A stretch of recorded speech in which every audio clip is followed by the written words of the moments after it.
that bag, feeling the steam. Life ain't bad, big deals, sign and seal. Got a fast car, Hot Wheels. Pull up in a Benzo, pull up in the Enzo, pull up in a rental. It's all mental, lock 'em in the tempo. Caught up in the dead zone, got it on your headphone, get it in your headstone. Smoke up all the endo, but no pretendo. They say be careful what you ask for. Take a million wishes and a passport. Or never go home, never go home, never go home, never go home. They say be careful what you ask for. Take a million wishes and a passport. Or never go home, never go home, never go home, never go home. Found my purpose, I don't deserve this. Thought me worthless, put them on a serve list. Line them up, sign them up. Be the next contestant of your life this fall. Put them in a headlock, put them in a deadlock, put them in a bedrock. It's all hood, I wish you would put it on a set stop. I set the tone, smoke out the room. I be the standard, you be the clone. They say be careful what you ask for. Take a million wishes and a passport. Or never go home, never go home, never go home, never go home. They say be careful what you ask for. Take a million wishes and a passport. Or never go home, never go home, never go home, never go home.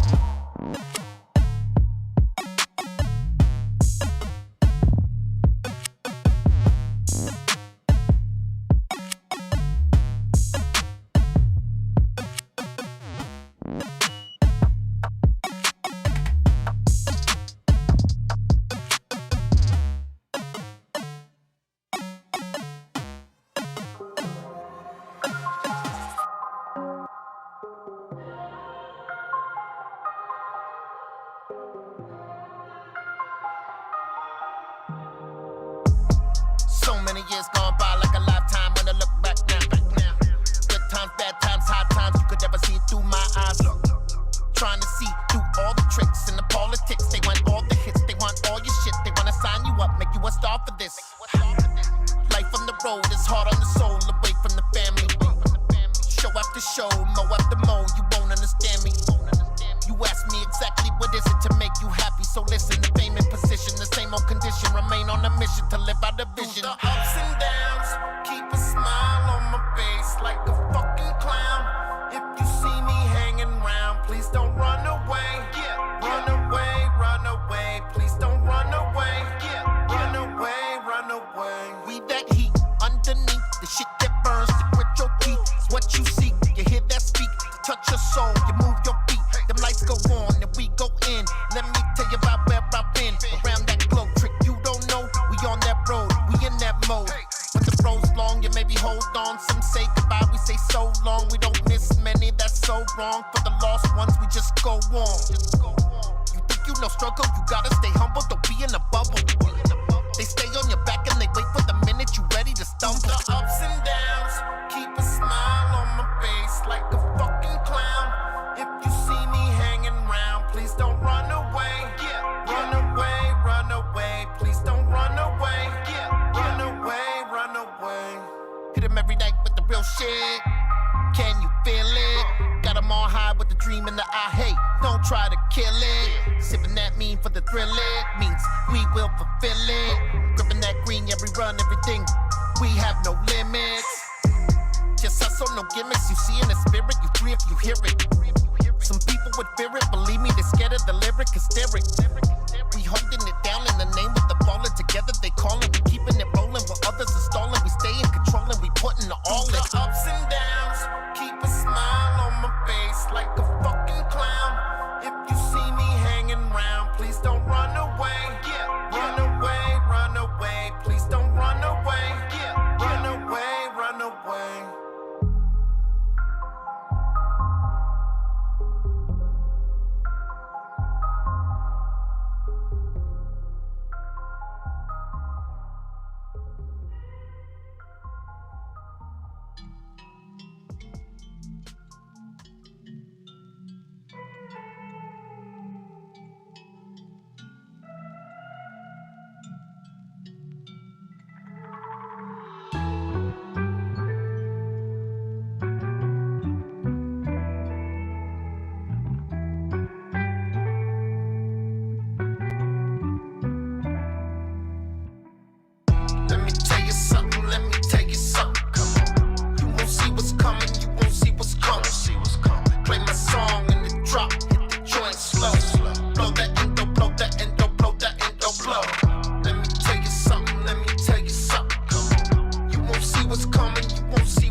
change, ain't it strange?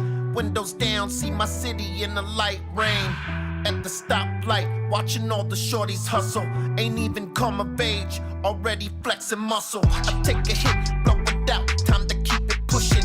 Tears falling from my mother's eyes, from the skies.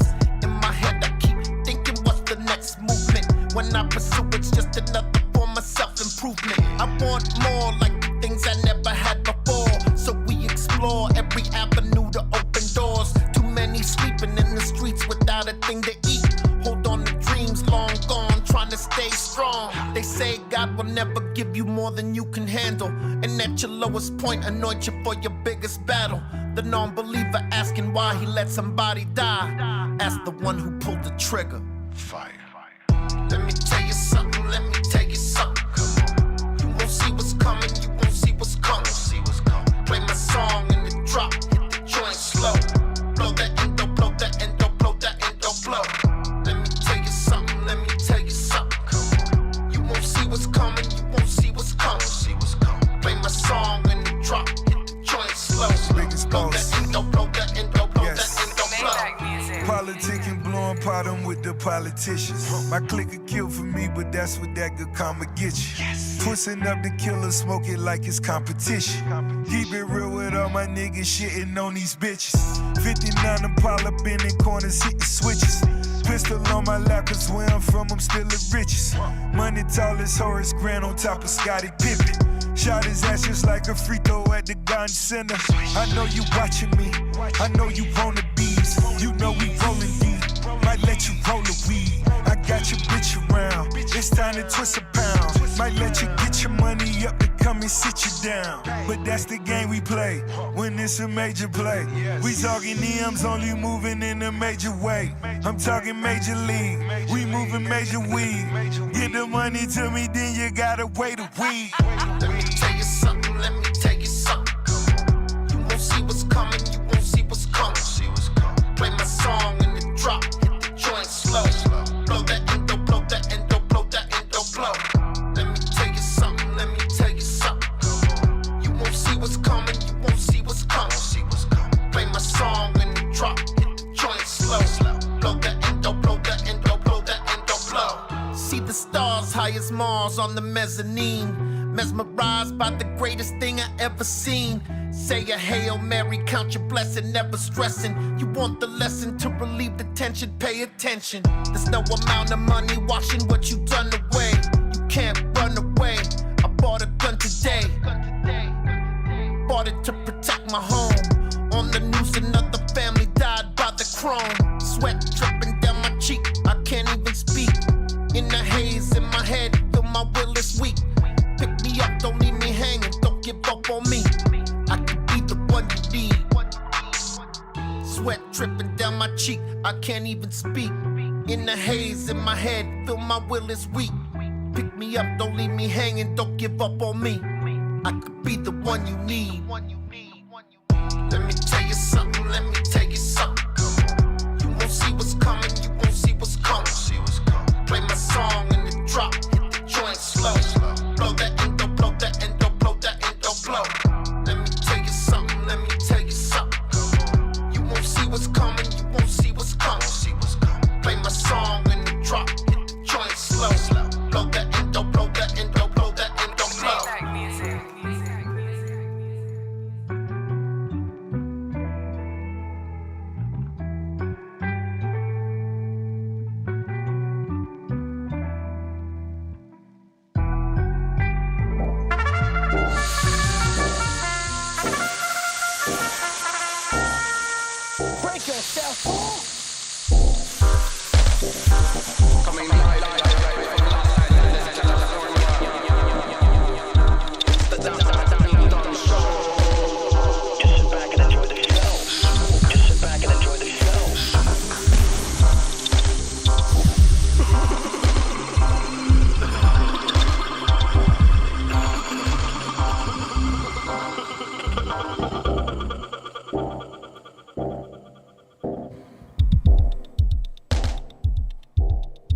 What's up, players? What's up, players? It's the Dr. Greenthumb podcast right here on Podcast One.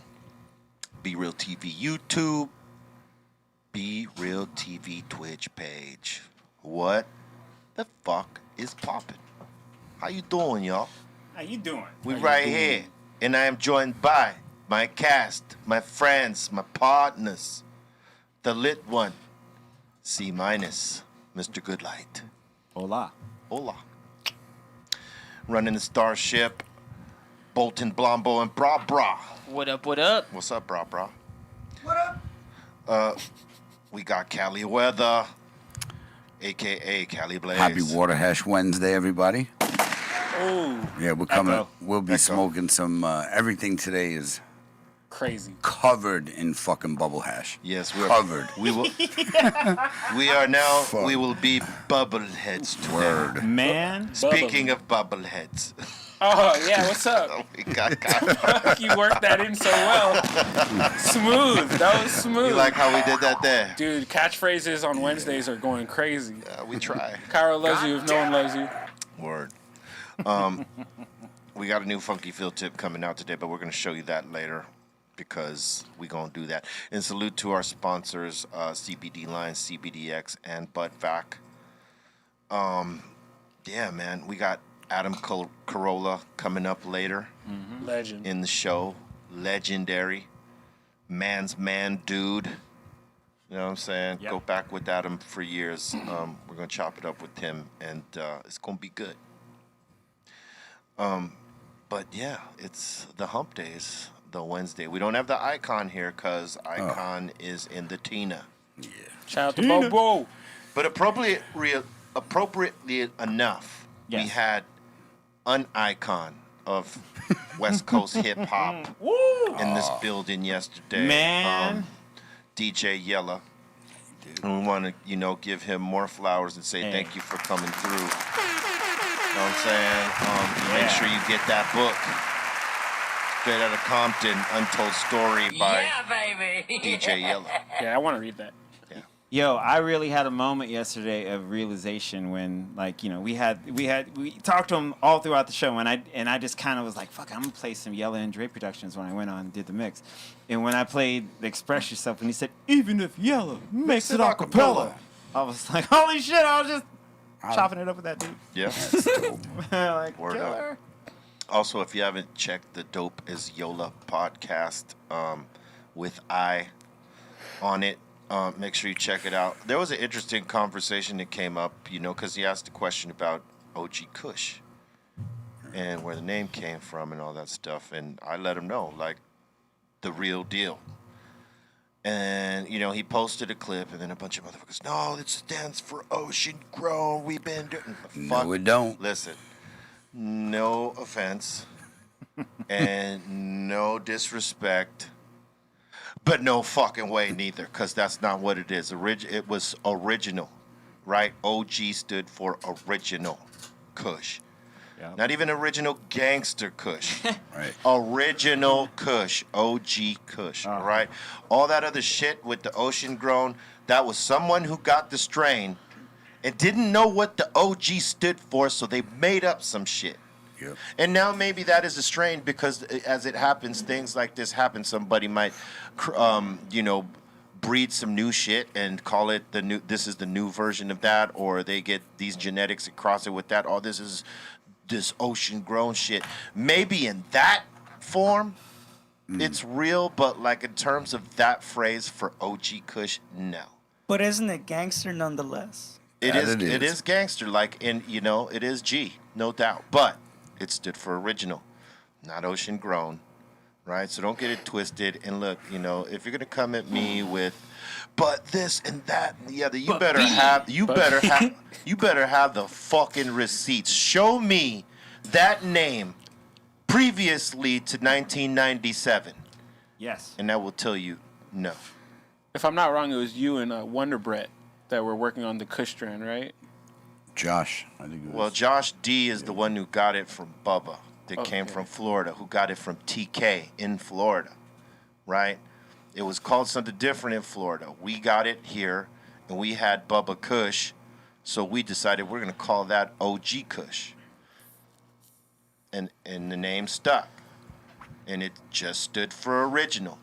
Didn't stand for fucking Ocean Grow. And no one had that name before we were using it. You can ask Josh D himself because he was the first one with the cut down here, or one of his boys were the first one with the cut. In all his glory. And you know what I mean? He tells the story. So does Bubba Berger, who actually brought the cuts from TK in fucking Florida. So, you know, when I get these folks trying to dispute me and their whole timeline is fucked up. I know guys in their 60s that were like, yeah, fuck you. It doesn't matter. It doesn't matter how old they are. The origins of the strain are this. You show me where it's documented that it exists before that. Because if you're calling it Afghani Kush, wrong. Okay. That is not OG Kush. Correct. Afghani Kush is a whole complete different strain. So the word Kush has been around for a while, tied to Afghani. Right, because it's the Kush regions, Right. it's the Kush mountains that that came from. In no way was that OG Kush, and no one ever called Afghani Kush. They called it Afghani. Word up. They sold it in Harlem on They did. 125th, 126th Street. Rarely did we get it out here, but we got it now and then. It was not OG Kush ever. We coined that, Kenji and I. So the shit that I said on Dope is Yola, for real. And whoever's watching right now that was disputing those things and my man's comments was, no, that's not fucking true. It's You're a liar. fucking facts. And if you don't got the fact checkers to fact check it, you better hire them, son, because it's real. Check out the song Dr. Greenthumb. What year did that come out, C minus? 97. Right. That we made reference then. So that. fuck off. That's right. Is that why Bubba pre 98 is called pre 98 Bubba? Because that was our cut. Ah, wow, we know. Listen, everybody always wanted Kenji's cuts. And somehow, you know, they'd magically fall into somebody's hands, and then you come to find they're not actually his cuts. They ain't even nowhere close. They just used the name because, you know, the names we were creating were fucking going. I tested the theory. We created OG Kush, but before that, it was Silver Surfer and fucking, what was the other one? That was 2.0 was one, right? That was our shit. Yep. And we had another one, I can't remember. There was Red Ribbon and all this other shit, right? And it was all our same OG cuts. And people were lying, saying that they had that cut. They did not have it because it was our shit. We were making up the names as we were going along just to play games with motherfuckers and be like, y'all are full of shit. You don't have this because this is our shit. Yeah. And we ain't giving it to nobody yet. You know how that goes, Cali Blaze. Hell yeah. So I just wanted to, you know, illustrate my point and let motherfuckers know that's a true fucking story. Look, my name can't be Real if I'm not telling it 100. Word up. Facts. Facts, B. So whoever wants to dispute me, you can go ahead and show me your fucking proof, because I got mine. Yep. I got mine. I got license plates on my shit from 1997. Yep. Dr. Kush. Kush 13. We were in it before most. All right? So fuck off. Yep. And that's my editorial for those that were disputing me. PSA. Agree to disagree. Yes. Yes, sir. I want to correct myself and say the single came out in 98. Okay, 98. Okay. Still, man. Probably So- recorded in 97 No, then. because we had it in 97 and we talked about it in 98. I remember you guys making that record, so that's probably why I remember 97. Yeah. But yes, the single and album Cypress Hill 4 dropped in 98. We were smoking that shit making the Psycho Realm album. Straight the fuck up. That shit cost more than gold too then, huh? Ooh, it was that, yeah. Oh man, that's when it was costing way more than gold. I mean, shit, it was $8,000 a pound back then. Sheesh. It wasn't Damn. until a bunch of fuckers got their hands on it and started dropping prices that, you know, now it went down from $8,000 a pound to fucking 75 or 74, then eventually to 65, then eventually to 42, and then, you know, now it's sort of toggles. Yeah. You know what I'm saying? But yeah, that was the progression of it. It was worth more than gold. Yeah, it was. Who decides the price, the overall price? the guy selling it or the guy growing it. And if the guy selling it is the guy growing it, then he's really the fucking dictator of the price. There's no like black market, NASDAQ, anything like that. Like the stocks. I can't speak to that. But you know, it's about demand, right? And if motherfuckers are constantly asking for this particular shit right there, and there's only a few parties that got it, those parties are making the money. And that's just straight up the fucking way it is. So my editorial's over. Thank you very much for listening. I had a lot of coffee before I got here, so Man, me too. So Nice cup of tea. So y'all want to smoke? yeah, that's show. Pedro pressured us into drinking, and it was great. Yeah, that little shot of tequila. Patron Joe. Patron Joe. No, it's Patron. Patron, yeah. Patron. That's what You know what it I'm is. saying? We do have this Dundon back up here. Nice and clean. Swap to do She some w- dabs. She was not present for a while, but you know she's back on the scene. Looking good. Party. Porta. Party 1, 2, 3. You cleaned it, right? Mm-hmm. Look, if you own a Dundon glass and you use it like us in terms of concentrates and not flour, it's important that you break this bitch down and clean it inside out. Because, I mean, you're smoking concentrates, so, you know, you will have some residue. Yeah, it gets into places you wouldn't expect it to get, as I'm learning.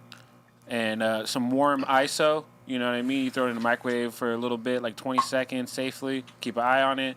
And then you run it through the machine, like with the bulbs, and flip it as you would if you're smoking. Take the hose off, get it all the way in there, because extracts will find their way. What's your fastest cleaning time? My fastest cleaning time? Yes. I mean, 1 hour. nah, actually, I cleaned it before the podcast. How long ago before the podcast did you tell me? And look 2 at it. hours. That's clean, huh? Look at it. Well, I mean, that's just because of steam. It was so fresh and hot. Okay, yeah. Oh, you did it with warm water? All right. Yeah, warm ISO, then Smart you move. rinse it with the hot water, then rinse it with the cold water so the bulbs aren't all hot and get the water hot. It does look pretty fresh. Yeah, it's a nice, thorough inside clean, and it comes with the bristle brushes. I don't even know what to call it. Bristles. Bristles? Yeah, the Bristles. bristle brushes. Brussels. Brussels is a country, bro. It Brussels is. sprouts. Or a sprout. Yeah, you should Or really sprout. use that to take off the magnetic parts and really... Because if you smoke flour out of this, number one, you need to clean it 10 times as much. A word? Yeah, because extracts are actually the cleanest way to use the stunning glass. It's a preferred here at Yeah. Dr. Greenthumb's. Preferred. For sure. Yes. But yeah, when you smoke flour out of there, man, you could taste it if you hit it again, that whatever from the last smoke Yeah. session. So you got to clean it every use. Hey, look, Yeah. before we go any further, we want to say rest in peace to our Smokebox alumni, young Dolph. Yeah, man. I just read it. Tragic. What happened to homie? Yeah, He came down here and he was cool as fuck. it's cool as fuck. I actually like some of his songs, man. Yeah. He had some punchlines and some, like, he was dope. Yeah, he was dope. Yeah, rest in peace. Rest young in peace to Dolph. my dude, and prayers to his family and friends and fans. Word up. May you catch healing vibes, and just celebrate dude's life and what he left behind in terms of the music that you got to remember him by. True that. Word up. Damn. Rest in peace. Yeah, Dolph had so much traction going in the music industry right now, too. And consistent. I would say, like, most prominent artists listen to Young Dolph. And, from the grind from where he was right here in the Smokebox to now, from doing, like, maybe a few hundred a show to, like, 5,000, 6,000 people at his shows, you know what I mean? Like, dude's grind was relentless. So, but that Memphis street life, we were talking about it before the podcast, like, you got to get out of your hood. When you do get on, because there's going to be people who hate you there still or envious of you. And Yeah, that is the thing. There's motherfuckers that are like their whole struggle is to get out of the hood. Yeah. Right? And I'm a make it and get the fuck out of here and bring my peoples with me, right? But some folks want to stay right there because they feel that that's the real shit, and they want to feel like they're grounded, and they want to be in the streets where they think, all their love is. And it definitely is there, but there's also, like, obviously, if you live in, that thug shit, you got enemies. And when you're doing really well, your enemies hate you the most. You know what I mean? And if you're easily accessible and available, stuff like this fucking happens. You know what I mean? So, look, you cannot bring the street life into the music shit. You could come from the streets and do music. That is like, that's been hip hop for the longest. But motherfuckers that try to bring the street life into the music because they feel that, that's the only way motherfuckers are gonna feel like they're real. You're bringing in the shit that should not be there, man. Because when you do hit a lick and you get successful, now you're a bigger target. Yeah. You got to leave that shit behind and choose. And if you're gonna do music, leave that shit alone and just do the music, and don't be a target for the motherfuckers that hate you so much. You know what I'm saying? Yeah. Well, look at Fetty Wap. Like, That's come what I on, was about to man. say. Like, you can't be moving like that if you're in the spotlight, bro. Come on, that was just stupid. Yeah. Especially if you're a rapper. Look, That's if you're, what I if- mean, if you're a target. If you're a rapper, they're watching shit you do. Especially Fact. when you really come up. They're watching your shit. They're watching your fucking social media pages, every single fucking one that you got. Yeah, man. And they're listening to the music, scrutinizing it to see if they could tie you to some fucking case somewhere. Yeah, That's man. what they are doing with rappers. So if you out there trying to like hit a lick and become something, you got to leave that other shit behind, because it's all gonna fucking catch up when it catches up. As soon as you're on the radar, where you're now like a famous person or a notable person, that shit right there, it's only a matter of time where it catches up. You cannot be in the spotlight like that and fuck around, like Cali Blaze just said. Or even just be in the hood too much. Look at Nipsey. Nipsey, it's a... Well, he was trying to give back to his Exactly, hood, and sad, but because he wasn't trying to do no gangster shit. He was trying to be there, but sad ass shit. Yeah, man. It's the worst. One of my favorite Dolph memories was when the 2 college students from Duke got fired for bumping his music at work. He flew them out to Rolling Loud and gave them $20K each. That's sick. Dolph was a real one, dog. He really was a real one. that was cool. That was like super. He done numerous generous things. He's given away his Lambo, like so much stuff, bro. Like he was a good one. That's cool. R.I.P. to Dolph. Rest in peace, man. Sure. Got to, you got to disengage with that bullshit. Yeah, man. If you're gonna do the music or be in entertainment or be an athlete, all that shit. Yeah, You man. gotta, unlock from that, because it's gonna anchor you down and tie you down, and eventually be the shit that brings you down. Yep. Look, I'll give you a for instance, right? This is like total point to this fucking story about being in the light and doing dumb shit, right? So, wifey watches the Real Housewives of this and that, and in two different franchises of it, right? 2 motherfuckers that were living the lavish lifestyle on camera in front of people, just like they didn't give a fuck, without a care, right? Basically, one was a lawyer and had defrauded motherfuckers that were his clients. They're waiting for this money that they're supposedly suing these folks for, and they've been waiting years for their money. And they're seeing this dude with his wife, who spends a whole lot of money all over the fucking place, on this show, and boom, immediately this motherfucker starts getting investigated. They find out he defrauded all these fucking folks, right? Wow. And he's on this show with his wife, who really is the point of the show. She's the one trying to be on the show. She's one of the main chicks, right? Okay. So, Which state or city? Beverly Hills. Oh, Beverly Hills. Right? Then there's the other one that is the newer franchise based out of Utah, where one of the chicks was doing telemarketing scams and wire fraud and all this shit, like having the biggest designer shit closet, like expensive shit. How And fucking she's- stupid and are she's you, just, spending money on this show, like looking like Baller. she got a well of money, and that shit ain't gonna run dry. Immediately, right? Something happens, and they start investigating her. Boom, wire fraud. And this is while they're on TV. It's like, if you got some shit going on, That's what I mean. it does not behoove you to get on TV and become famous. So stupid. Yes, Jen Shaw. Like, you're is, asking for it. Her name. Just It's ask. like, it's like the reality TV version of rap Listen, snitches. she got $1 million bail, mine. Damn. Real The Wives- during the episode, the feds came looking after her. Fucking They, stupid. they were shit. they were gonna do a girls trip because this is what they do in all these franchises. They set up chick trips Yep. with just the girls, right? And then they end up getting in arguments and try to resolve, but then they end up not resolving. It's an endless cycle of this type of shit, right? Wow. And so they were getting ready for another trip, and she shows up, she gets a call, and she says she has to leave. She fucking rolls out. Then the fucking feds and the DEA and New York NYPD somehow is there in Utah. Wow. Because she's got a federal thing going on because her business is based in New York. This telemarketing shit, I believe it's based in New York. That's why the NYPD flew in to be a part of this, Right. this deal. I've noticed you have a lot of detail on the show from your wifey like it. Wifey makes me watch Yeah, it. okay, all right, okay. As long as you're I do. admitting you're in on it. Hey, It's listen, okay. I make wifey watch okay. shit with me. That's right. That she doesn't want to watch, so this is her That's payback. the way it works, man. I got This sucked is, into listen, the 90-day when fiance. You get, listen, when you get married, there's a compromise that Yes. happens. Right. Yes. Half time you, half time her, and then time together. Of course. And so you might be watching some shit you don't really want to watch, but I paid attention to these things because that was a big deal. Yeah. Those two things Word.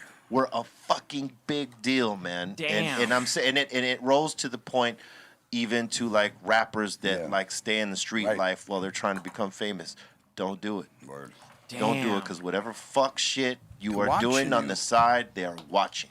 Damn, dude. I mean, that's pretty bold to It be is. like on any kind of show that's gonna be like totally looked at like that and be on. And even- what about the Man. housewives in Jersey? The two people they got That- busted that years too. ago. That too. Fucking didn't pay That's right. taxes. They got busted for tax That's right. evasion. Homeboy went to jail. Hell, what, and his 10 wife. Yeah. And his wife Teresa. Yeah, she Yeah. went. She went to jail, too. How do you know this? I don't know. Somebody told me. I heard through the grapevine. You knew the Just money. letting you know.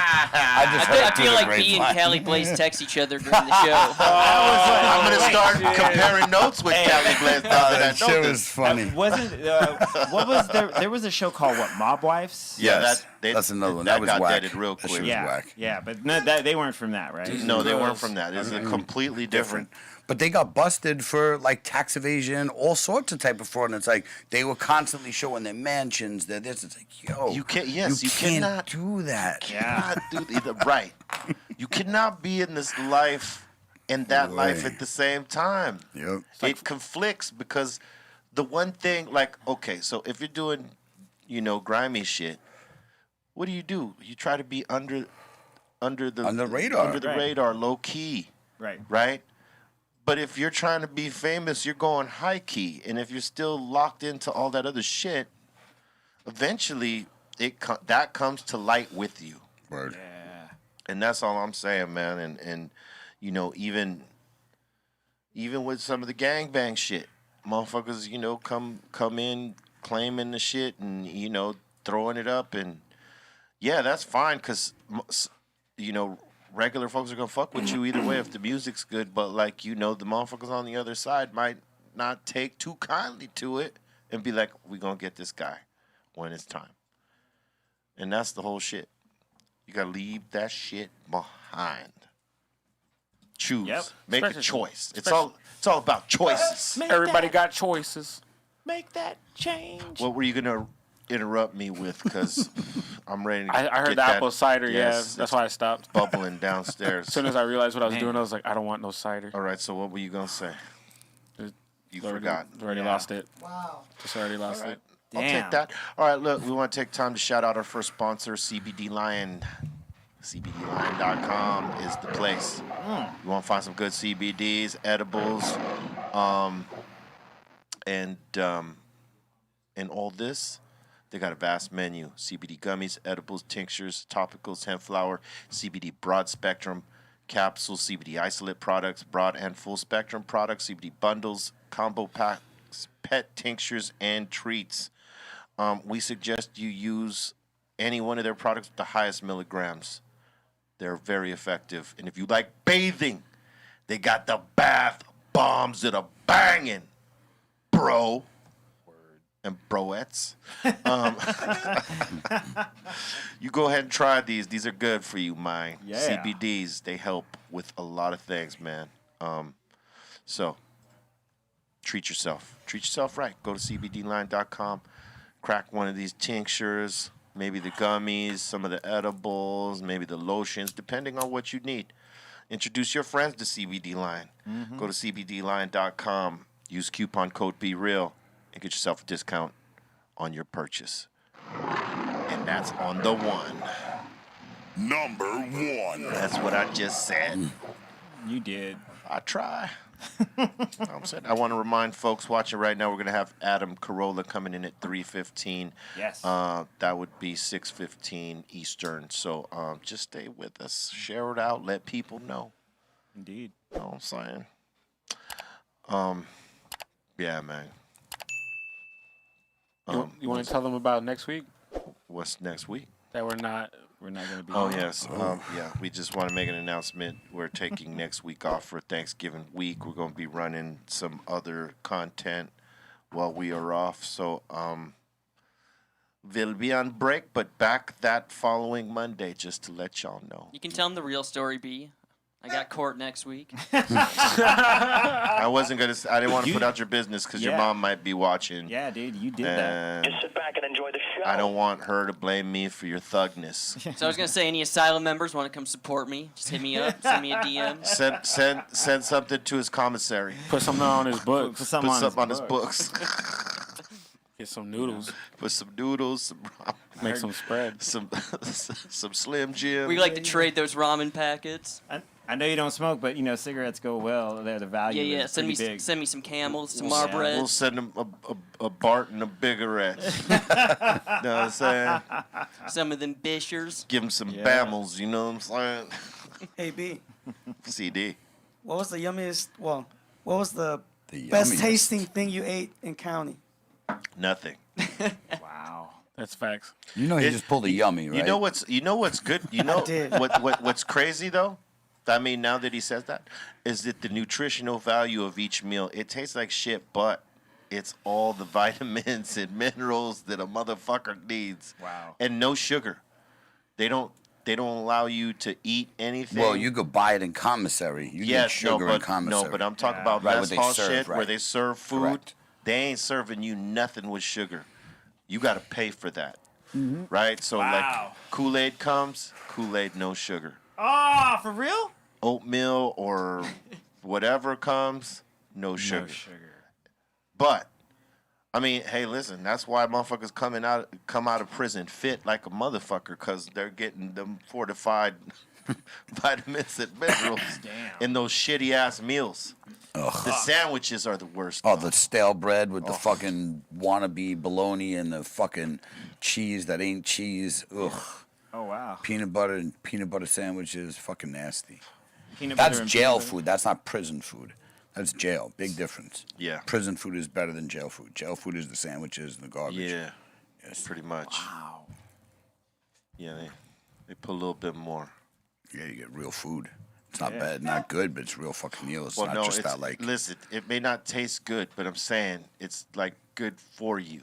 I wouldn't go as far as good for you. No, there's nothing fattening in it, is what I'm trying to tell you. Yeah, it's just, like you said, necessities. Yeah, it's all necessity shit.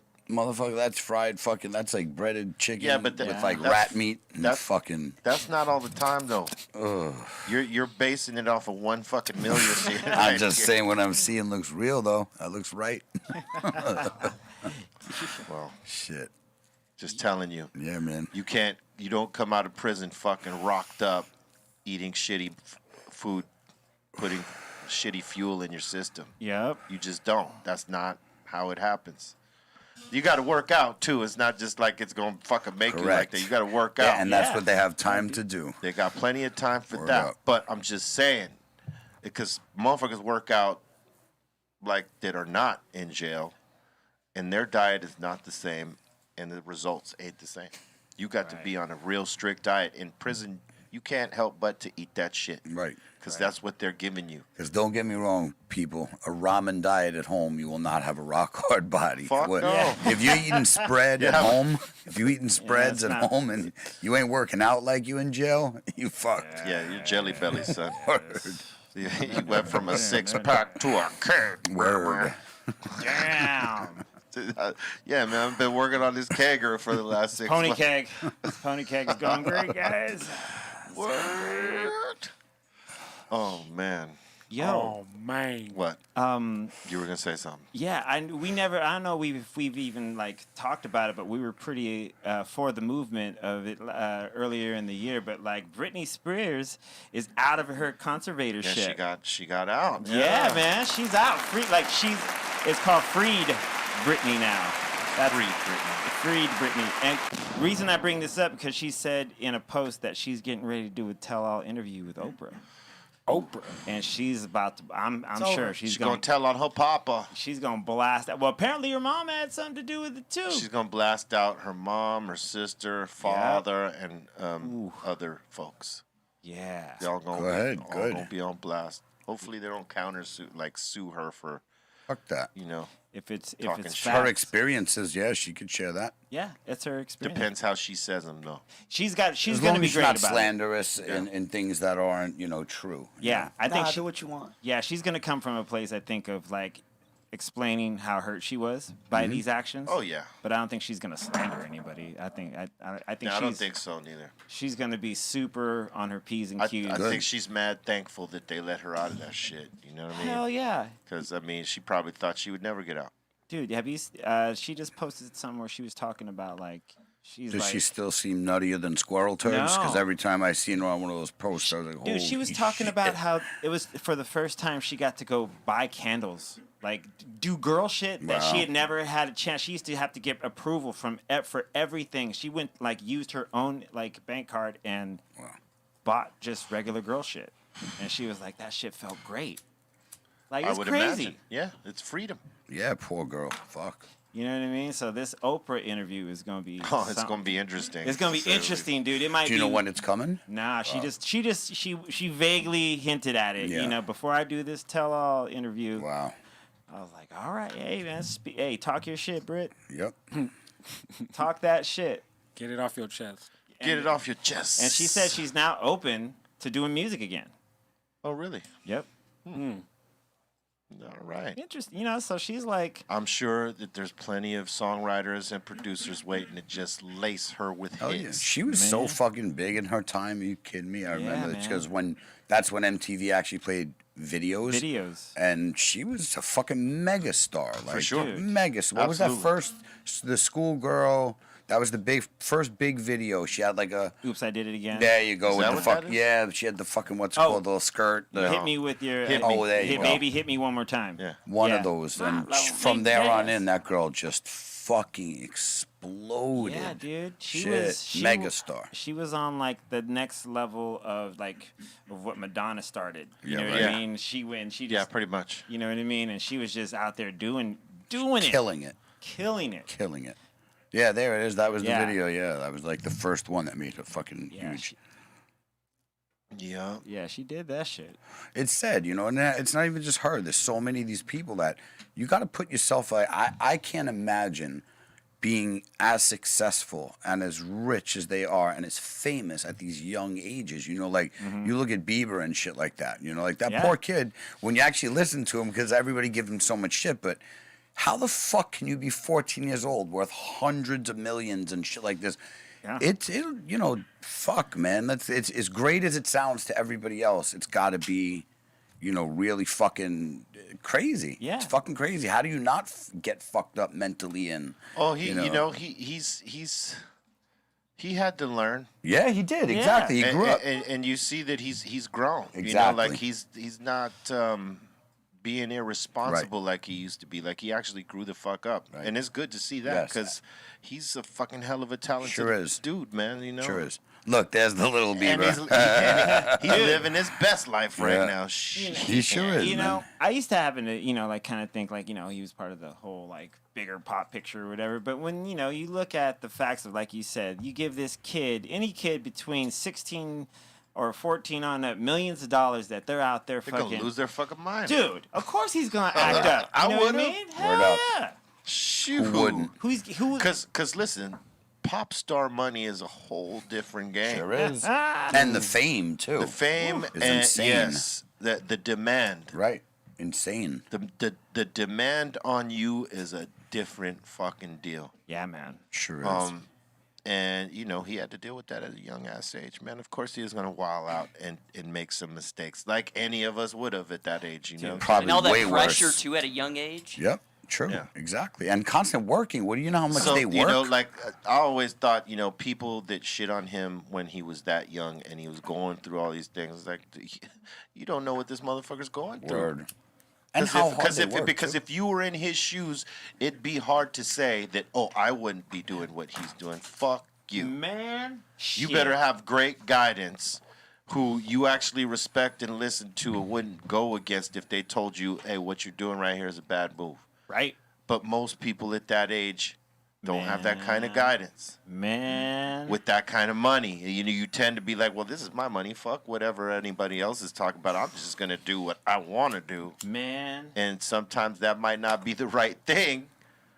But you're young and you don't know any better if you don't have the guidance or are listening to motherfuckers trying to reason with Or you. even if you do have the guidance, you're a kid with that money. You ain't gonna listen to these what people. are you gonna listen Right, to? you You ain't gonna gonna. listen to that fucking bank account that's you right. got? I'm gonna go. That's right. Dude, because there's that time where all of us think we know everything at that age. Right. And if you Of course. give someone that's working hard Yeah. and fucking making millions of dollars, all that money, you're going to have some of the most insane Yeah. parties. You're going to go do some of the Of course most you would. craziest Yes. shit. You're just going to Yes. go, and no one is going to be able to tell you shit. Correct. I mean, let me just say this, right? Disney had a bunch of superstar kids coming out of that camp. Yep. Brittany, one of them. Yep. Christina Aguilera, Yep. Justin Timberlake, and the list goes on. There's many. And before them, in the 60s and 70s, they put out, you know, kid stars that went on to be... Michael Jackson, for God's sake. No, he was no. not a Disney kid. Oh, He I was- thought you said kids star. No. You know, they came out and did like fucking movies or had Yep. music careers. A lot of them, like from the 60s back. Annette Right? Funicello, yeah. Like, When they, you know, some of them that didn't pan out for it, they fucking were wilding out. yeah, man. They were wilding out when, you know, it was their time to fucking shine, and maybe they burned out before they realized their actual potential and shit like that. But that's been happening to child stars forever, man. Yeah. You know, Wasn't Drake one of them, like a Nickelodeon or something? Nickelodeon, I think, yeah. Nickelodeon, yeah, something Yeah, like yeah. that. You know, even like Fuck. people like, you know, Alanis Morissette, too. Oh, wow. like Drew Barrymore, you know what I mean? She Yeah. was, imagine being a star at like 8, you know, right off top for E.T., and everyone Yeah. thinks you're, you know, like, oh my God, they praise you. And then next thing you know, you're going and hanging with other child actors, and next you're partying, Yeah. you're drinking, you're doing stuff because fuck it, you're You're in the elevated club. to you're, Oh, amen. you've elevated to a place where you can. In the 90s, that shit was happening like crazy. Man, I A lot of young child stars were out there partying their asses off. Like they were fucking adults. yeah, man. Crazy. That's a fact. What was Soleil Moon? You Yeah, you yeah. watch her thing too. That was all like '90s and people wilding. Yeah, out like back then. see, and that was the thing about her thing. Like her thing, you know, originally her idea was gonna be that, and then it morphed into something deeper than that. Right. But she has, I think, something that she's working on that's about like sort of what we're talking about here. Like how all these young stars would go to these hip hop clubs and wild out. Wild out. And that would, but the commonality with all of them was they were hip hop heads, and that was like the music that was driving them in the '90s was like all the fucking hip hop shit, and that's a different story than what she had just put out, but it is what it is. Got a So little- like when you see homie that fucking he's got all this money, he's made all these fucking mistakes. I mean, hey, kids do that. Hell yeah. And with that kind of money, it's hard to stop them from doing that. Yeah, man. I remember there's this singer-songwriter. His name is Ryan Adams, and he was known for like wildly partying in his 20s when he blew up. And his record, rep, the guy was working for his label, came into his room when they were on a promo tour, and and he was like, he's like, man, you need to get your shit together. He goes, let me ask you a question. What were you doing at 26? Yep. And he's like, oh, I was getting faded. I was getting, and he's like, right. And that's just It what is it what is, it man. is. You know what I Yeah. mean? Yeah. Like, Let me live mine. yeah. That's what that is. Hell What were yeah. you gonna say, Colton? I got a little list of the Disney stars turned pop stars. You got Vanessa Hudgens, Right. Zendaya, Right. Jonas Brothers, Right. Oh, yeah. Hilary Duff, Right. Selena Gomez, Right. Demi Lovato. Yup. Yeah, and Christina Aguilera. Uh-huh. You got Justin Timberlake, Yup. Miley Cyrus, For real. and Britney Spears. Goddamn. And you forgot JC Chazé, man. Don't leave out JC, man. Oh. And you have Ariana Grande for the Nickelodeon. Yep. Yep. I That's forget. it. That's all you got for Nickelodeon. I'm trying to look here a little bit more. It's kind of all on the same list here. I thought Drake was part of that one. Drake was Degrassi. Degrassi, Oh. but that was in Canada. Bella Thorne, Yep. Yo. Olivia Rodrigo, Yep. What? These are like some Ashley of the biggest. Tisdale, Yeah. Yep. Damn. Alex Wolff, Yep. We're talking Nickelodeon here, yeah. Nickelodeon and Disney. Okay. Little mixed together. Yo, it's yeah. crazy. Alanis Morissette was Nickelodeon. You Yeah, forget- there's a lot of them. Yep. Yeah. I forgot about that era of like this, like it's You crazy. know, oh, okay, so like Kim Fields, right? Yes. Facts of life. Who was on Facts of Life. She was a Mouseketeer. And so was No half shit. of the chicks on Facts of No Life. way. Wow. For real? Yeah. Wow. Damn, that's tight. I know things. Yes. Damn, now I know. TV, bro. But that's what I'm saying. They've been putting out child stars forever, man. And some of them, they stay focused and they make a run of it. Look, fuck, Kurt Russell was a fucking Disney, Couple. was a Disney kid. Kurt Russell.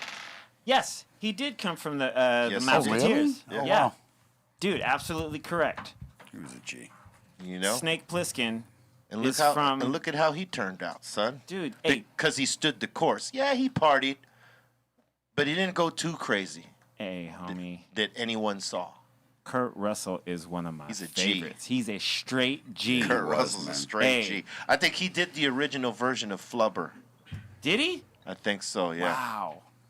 Dude, him in Death Proof, That was awesome. He was the best, man. amazing. Him, That was awesome, yeah. Hateful Eight. And when he got his ass kicked in Death Proof, that was awesome too. Yeah, man. He was crying like a girl when he got shot. Oh, man. Why?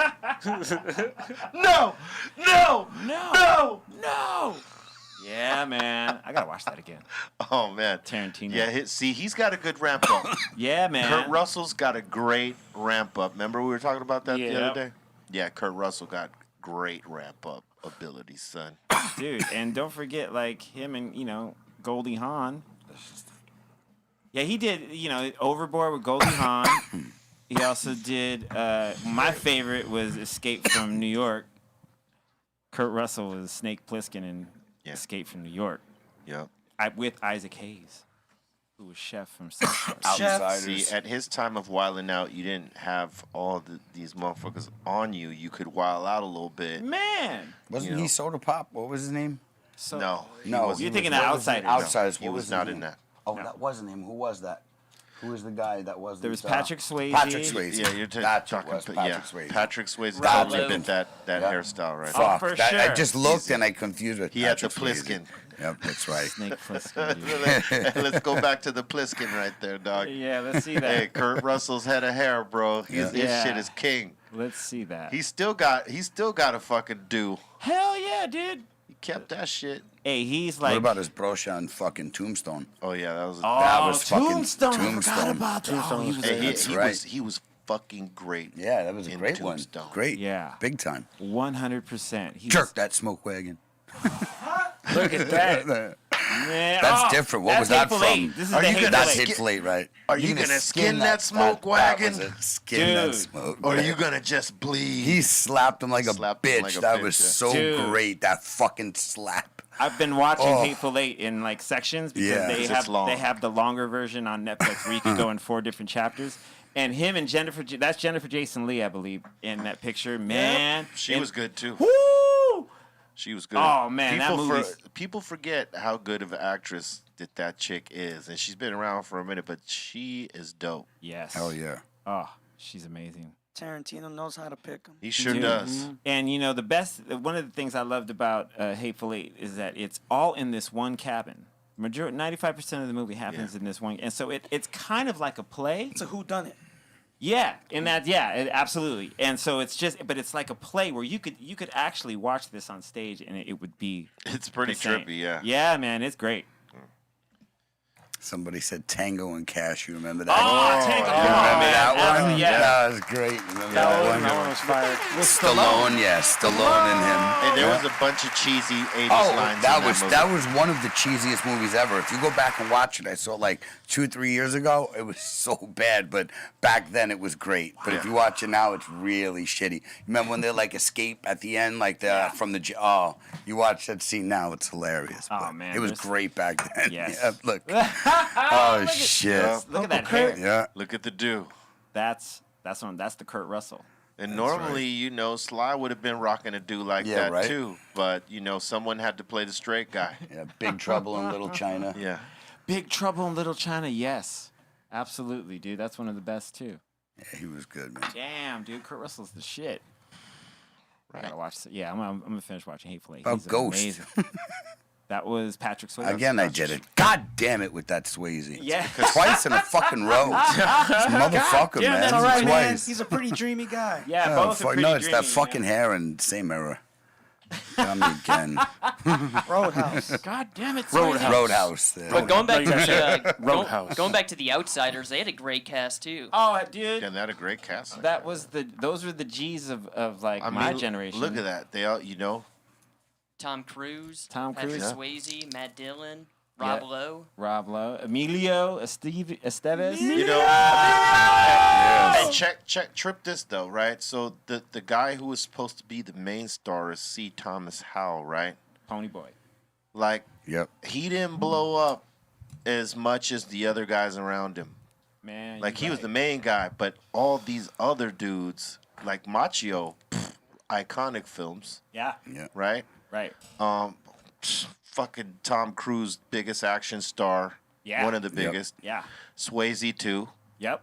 And Dylan, his acting just, fuck. Dude. I mean, Amazing. his resume is crazy. Yep. Ralph Macchio. Rob fucking- Lowe on his fucking, TV mostly. His comedic shit is funny. And, Oh, Parks. He's in Parks and Rec, Yeah. right?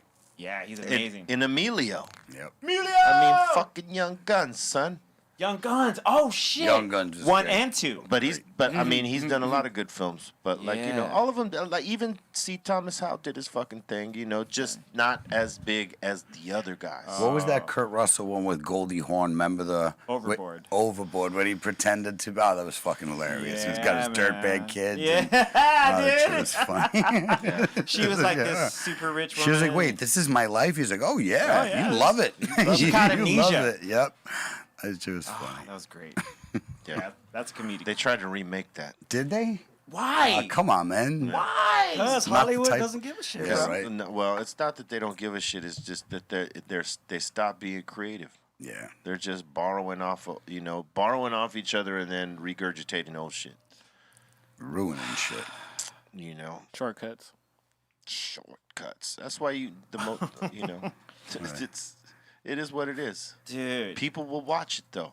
Yeah. As much as you'd be like, nah, nobody's gonna watch that shit. Bullshit. They're gonna watch it, whether they like it or not. By the end, that's a different story. But motherfuckers gonna watch it. Yeah, it's the notoriety that gets it in the first place. Right. Dude, some of the, shout out to Twitch-a-san. They brought a Ralph Macchio movie. Remember Crossroads, where he Yeah. had to battle Steve Vai Yeah. for his soul? Not for nothing, the music in there was good. It was great, but I'm just saying, Ralph Macchio ended up battling. When you look at it, he battled Steve Vai for his soul. And Steve Vai, his character in this movie was a devil's minion. Yes. He wasn't the devil; he was a Right. minion. Yes, but His- someone who has sold his soul to be that good. yes. And that's And if he didn't, Ralph Macchio was trying to save his idol's fucking soul. that's right. He was trying to save the dude that was teaching him about the blues, who was a legend, and who had also sold his soul. Yes. And he was trying to save him. That's where the battle comes in, kind of corny. Oh, But the fucking music in the battle was dope. Oh my god! And Stevie Vai played all that shit. Yes, he played both. Yeah. And he's amazing. One of the when you say guitar virtuoso, that is this guy right here. Like he is.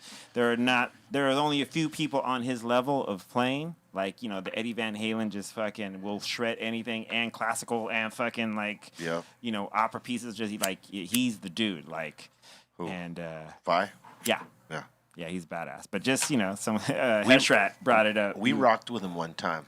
Word? Yeah, we were doing something at the Troubadour, and it was one of those jam band situations like Camp Freddy or now they're called Royal Flush, right? Word. And it's to give y'all some background, it's legendary rock heads uniting under this name to play benefit shows on the local scene, right?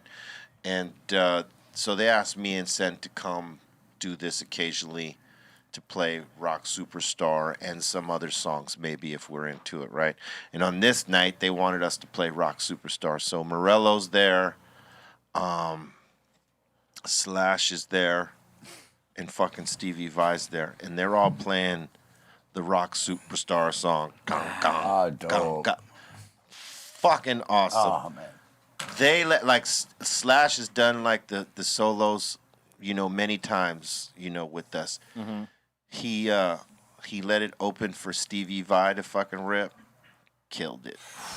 We're like, oh shit, we're on stage with Slash, Stevie Vai, and Morello. When was this, by the way? How long ago? Oh, this was fucking probably 10 years back. Yeah. No, I'm wondering if somebody has it on tape. Meaning, see, now everybody records everything. It might be, but I have not seen it. Right. Pull up. You know what? It might be out there. That'd be dope. It might be out I'd there. love to see that. There's shit. one with you guys and Chavo, Slash and Chavo. You know what?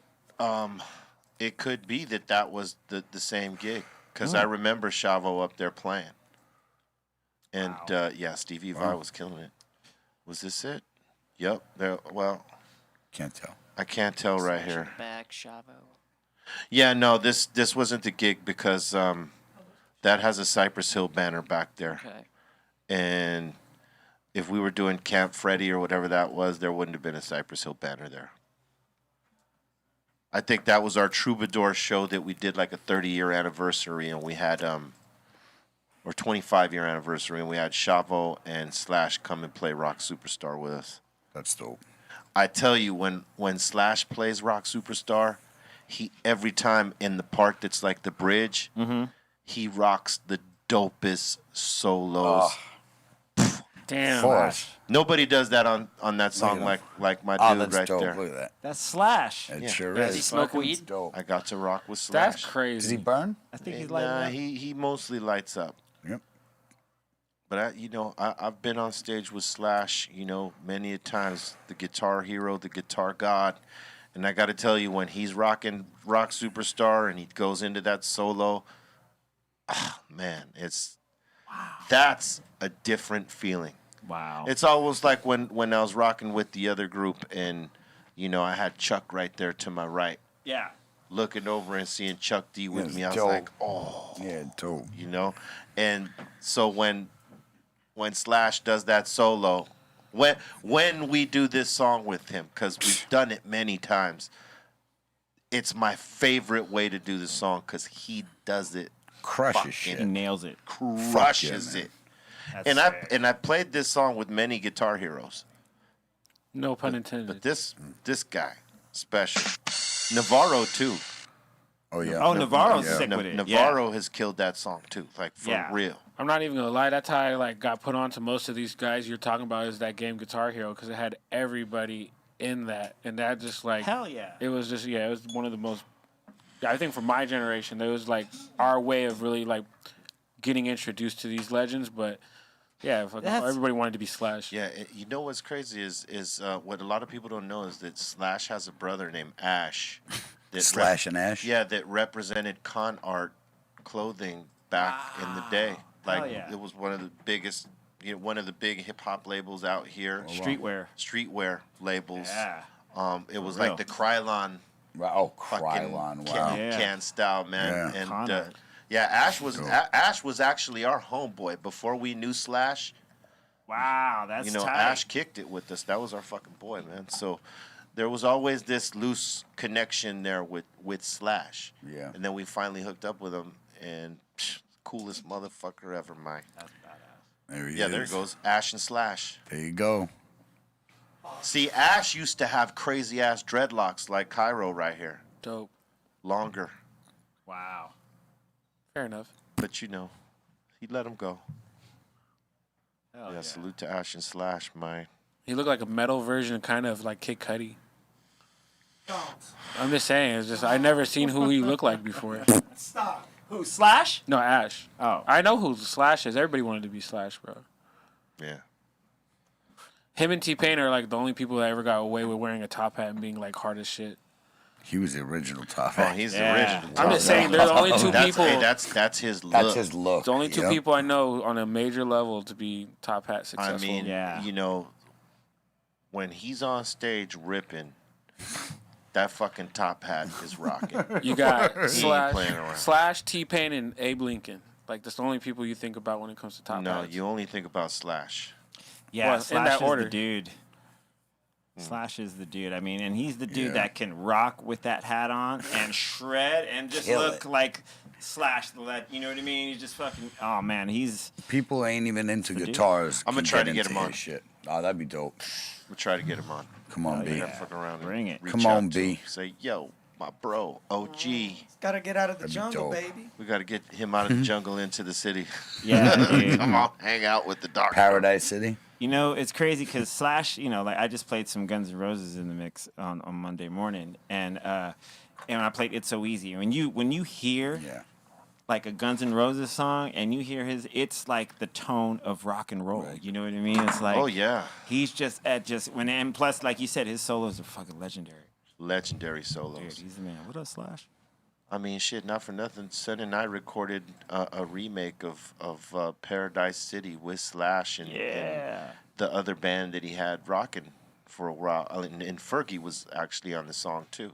That guy constant That's with crazy. the cigarettes, too. Yeah, dude, he's Always smoking cigarettes, always. Yeah. Yep. The top hat and the cigarette. Yep, it's his look. And the glasses. Yeah.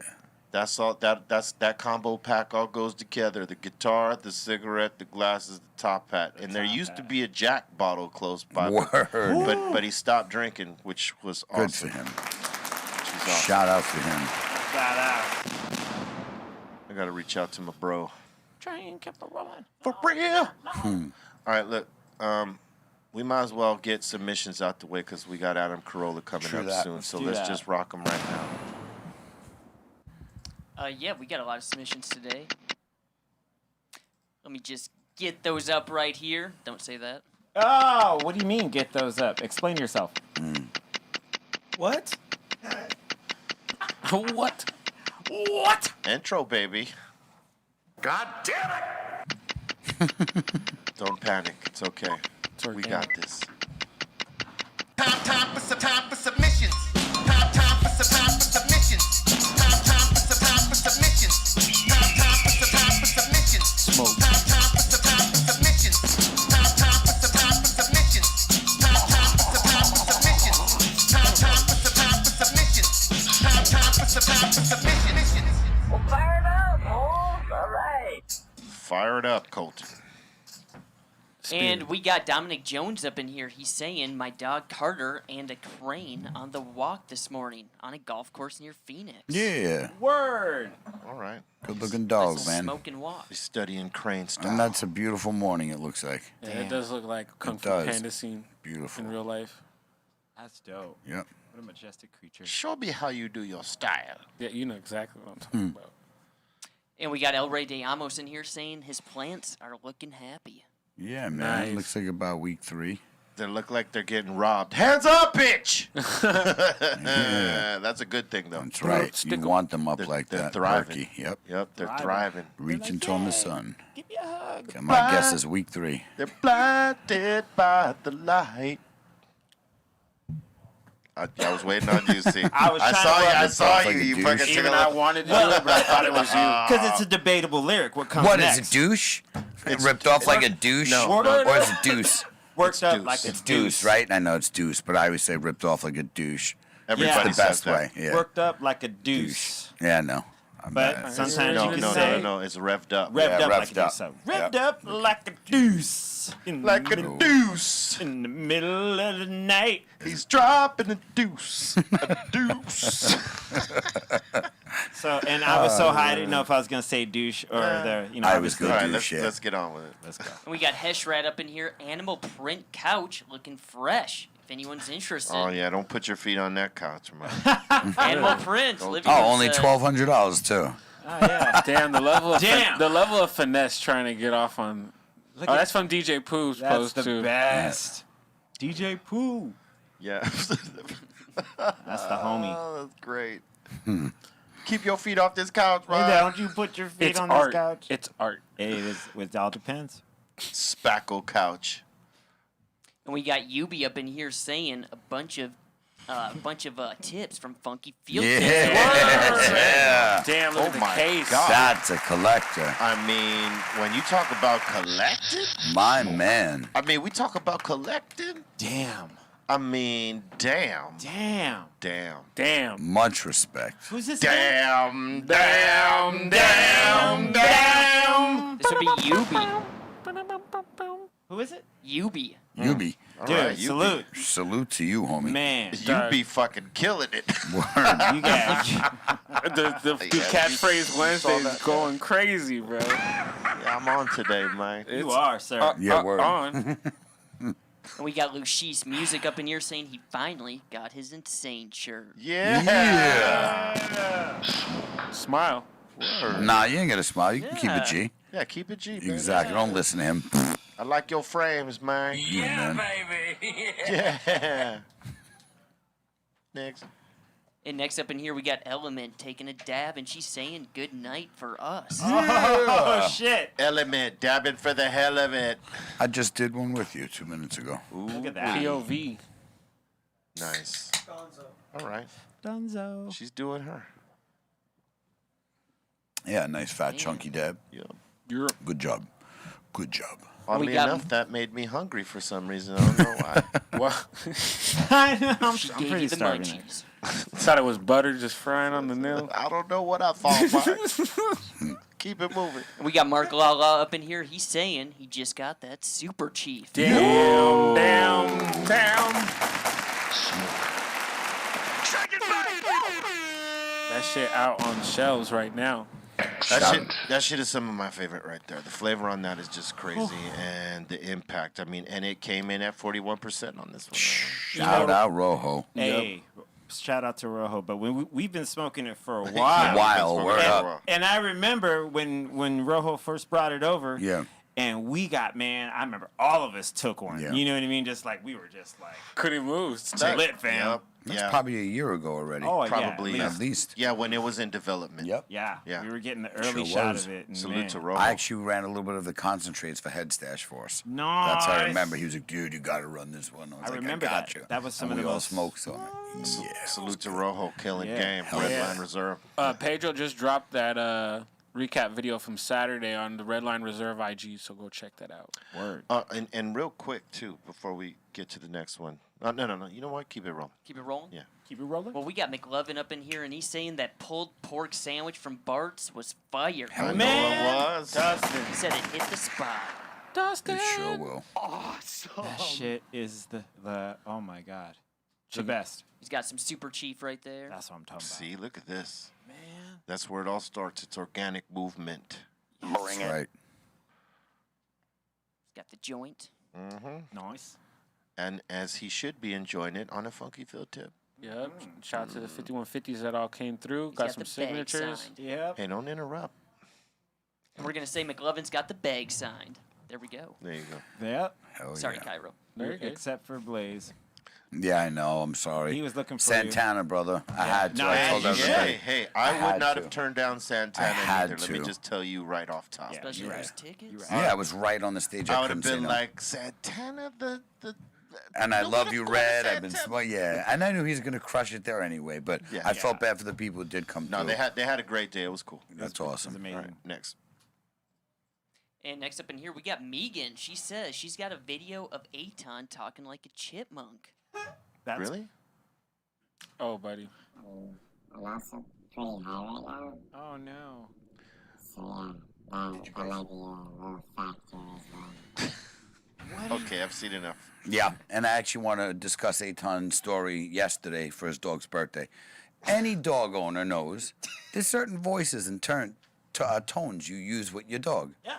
You don't put that on your IG. You mute it. I had to listen to Aton, and I was like ready to kill I wrote, put the fucking mute on this story before I kill myself. He's like, no mute. Anybody who wants to go to his story right now, go get a kick out of it. I was fucking So horrified. you caught him babying Oh the my, dog. bro! He put it on for everybody. And it made your stomach. Oh, well, please, anybody, go to his story. It's I the don't worst know. thing No, ever. listen, I don't want to see It is so bad. It's like I you already- did that at home. I'll take your word for it. I will take your Oh, word for That's it. amazing. I've seen I him don't wanna- kiss his dog.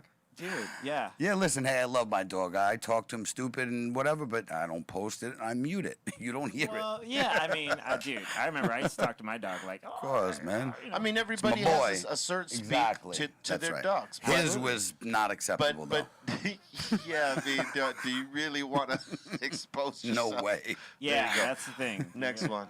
And we got Twackalack up in here with some old drawings. Cool. Damn, that's hard as fuck. That's dope. That's badass, You killed that right there. That shit is awesome. dude. That's like part Aztec Transformer fucking dope. It's like Voltron Yep. on steroids. Yep. What was the Gundam? Gundam, yeah, there you go. Yeah. Gundam Wing. That's badass. Man, there's so much going on too. You can see like a cityscape in the back on the top of the crown too. Yeah, the That's crazy. detail Yeah, on Bro, it. this is the level of depth. Yeah, in this is nuts. the detail on it is Dude. sick. That's a good tattoo. Damn. He sent this one in as well. That's even sicker. Look at the detail, dog. Yeah. Wow. Holy shit, dude. Yeah, that shit is tight. That's Twackalack. shit. And Oh, man. Ninja. Hey, Turtle, wait, bro. with tits? No. Oh, he's on Golden. Tight. Sorry. The Leonardo. Salute to that work, man. That's Leonardo. amazing. Yeah, I can now see the arms crossed. You can see the two swords in the back. That's how you Yes. know it's Leo. Yeah. With no color. with the tits. With the tits. He's got tits. Hey, Yeah, I was hey, Raphael, nice tits. dude. It's pecs. And It's we all got- right, see. And we got Neo the One 1981 saying, got my Neptune funky field tip last Yeah. week. Nice. Sold out. Smoke. He says he's been practicing his role. All right, not bad. Dang, Not that's bad. clean. That's cool. That's a pretty clean roll. I mean, you know, I see a couple things, but you know what? We won't even speak on that because it There you does go. look pretty good, and you're going to get better as you go. yeah, man. So that's a pretty good, solid roll right there. Well done. Exactly. I bet there's some gas in there. There is gas in there. Yeah. And Polo Kush saying he got a chance to get a bag of that Super Chief. Did he put the fucking? Is he Yeah. fucking? You don't What's want his his. name? You don't want his It's boss. the Squid Game. You don't Yeah, want that's his great. boss knowing, man. I told him I was sick today. Our boss watches the podcast. Boss be watching shit. Oh. People are creative. Yeah, people are creative and crazy. Next. And next in here, we got Rosa and Ricky, a little set list from 2018. Hey. Oh, yeah. Nice. Much respect. Band of Gypsies, huh? Put him on the ground. Put him in the ground. Put him in the ground. See? I see. LSD outro. That's what I was trying to Alright. figure out. Okay. That's cool. All right. And Rosa and Ricky are saying their dog is enjoying the day Yeah. and Alright. the podcast. Hell yeah. What up, dog? What up, little homie? That's the little homie right there. You already Yeah. know. Chilling. Chilling.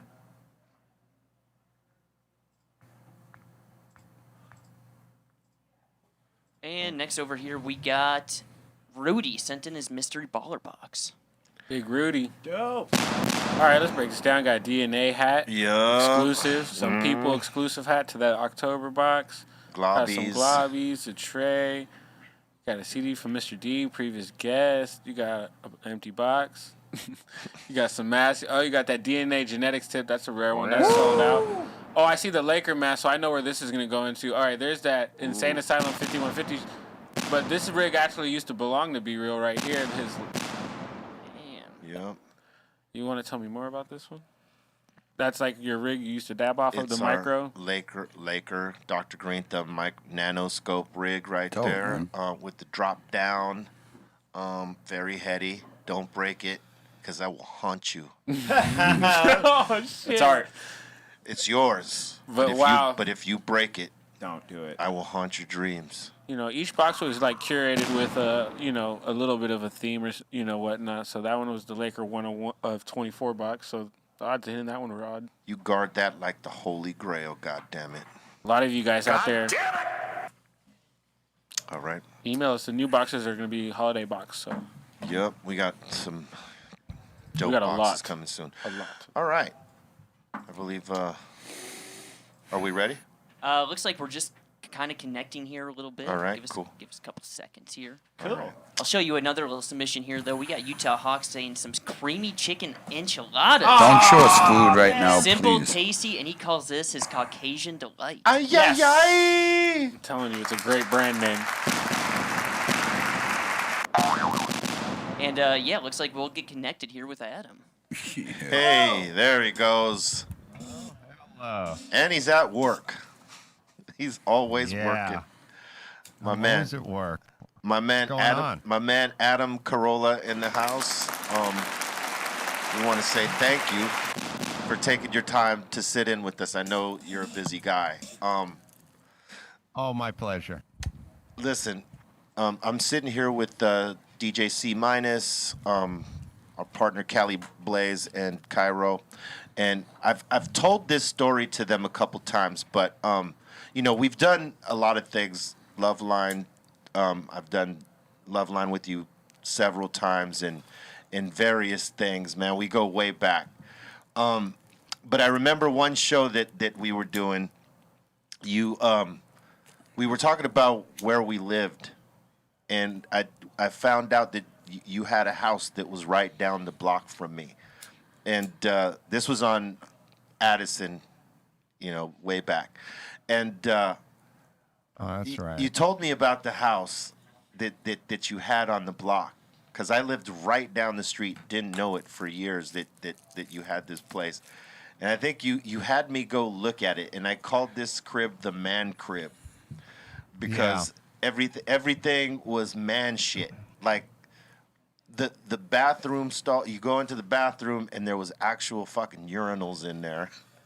I had a urinal in the garage. The urinal in the fucking garage. You had this I believe it was an elk head, like in a bar style setup in the living room or something like this. And then the various rooms, there was the boxing training room, right, with the heavy bag and all the other shit. I mean, it was a fucking man's crib. And then the garage. Yeah. Crazy. The story behind that house was I grew up in North Hollywood, not too far away from you and that house. And then I finally made a few dollars in show business, and I bought a house up in the Hollywood Hills, an old house, under the Hollywood sign. And it was a great house, but it didn't have a good garage. It didn't have a swimming pool. It didn't have a basketball court. It didn't have any kind of yard. It was like a hill house. So at some point, I bought a house that had a double lot that was on flat ground that had a swimming pool, and I just called it the party house.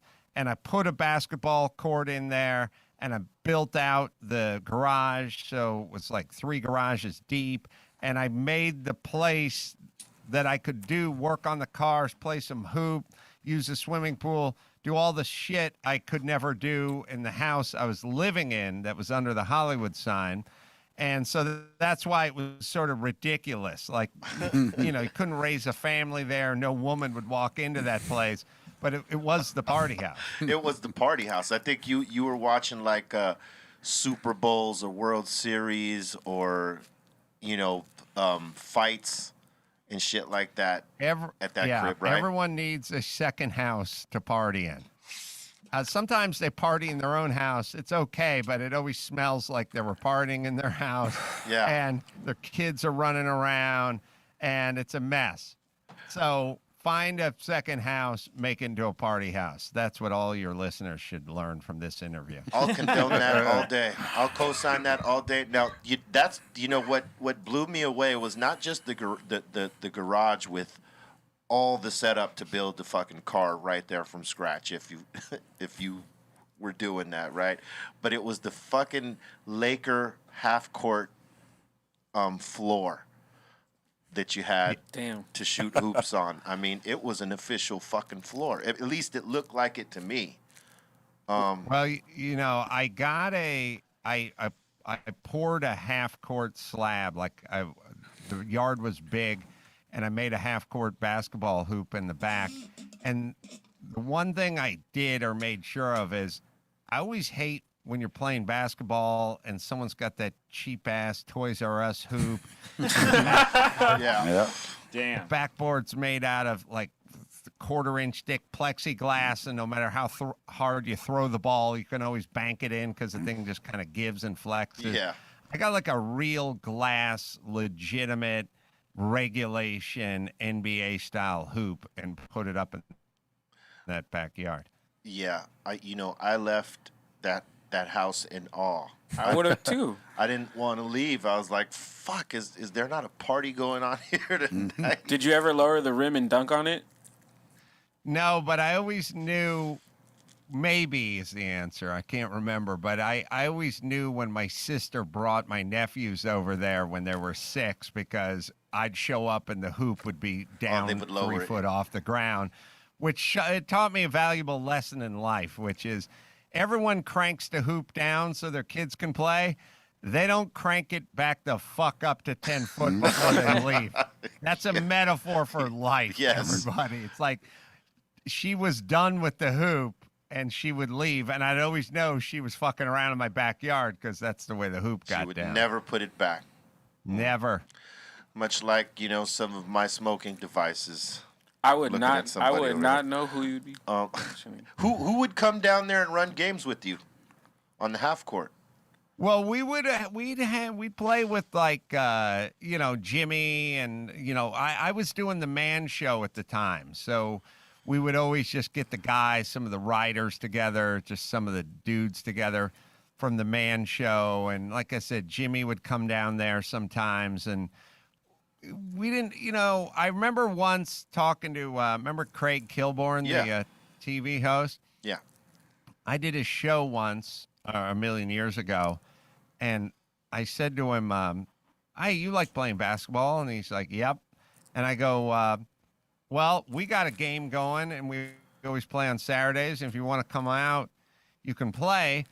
And he just looked at me, and he's like, I play my game with Billy Crystal. Who do you play your game with? Oh, and I was damn. like, just douchey dudes from the man show, And he's like, well... And I was like, You don't got that's enough how you star figure power. out who's in your 3-on-3 by their IMDb page? Christ. And What the fuck is that? It's crazy that you say that, because a lot of dudes were running games like that at that time. Because I remember Jamie Foxx had a crib up in it was south of Ventura, I think in Encino somewhere around that area, Yeah. and he had a full court deal on that property that he lived on at that time, and he would run games on the weekend, and people would come run games there. But did you ever hear about that league? That there's this like league that they got. It's a lot of entertainers, actors, and all that stuff. Leo played in this league for a minute. Yeah, they had like a Santa Monica celebrity Yeah. league, and I went down there once. I think I played in one game on like Ice Cube's team, and he didn't pass me the ball at the end of my career. But the thing is, you're not supposed to play pickup hoop games to schmooze. No. You fucking go there to sweat and have a good time. You go know? to play, yeah. Yeah. Yeah, I always remember we had a writer for the Man Show, and his name was Rob, and he was just a big kind of white, like corn-fed guy. And at some point, he backed into me or something. He threw an elbow at me, and I went, "Oh, you fouled." He was like a junior writer. He was like a writer's assistant, and I was like, "That's a foul." And he's like, "Foul? Fuck that, you pussy!" And I was like, "Oh, you fouled me, dude." And he's like, "Oh, fuck!" And he like slammed the ball and stuff. And I remember thinking, "I'm your fucking boss. You just knocked me over." And you're calling me a pussy and slamming the ball around. Fucking legend. But that's how we played, you know? Yeah. No, there's no hierarchy. There's no this guy's the boss or it's his court or any of that. Just a bunch of dudes having a good time. All the credentials stay at the door when you get on the floor. That's right. Who was the best player out of your group?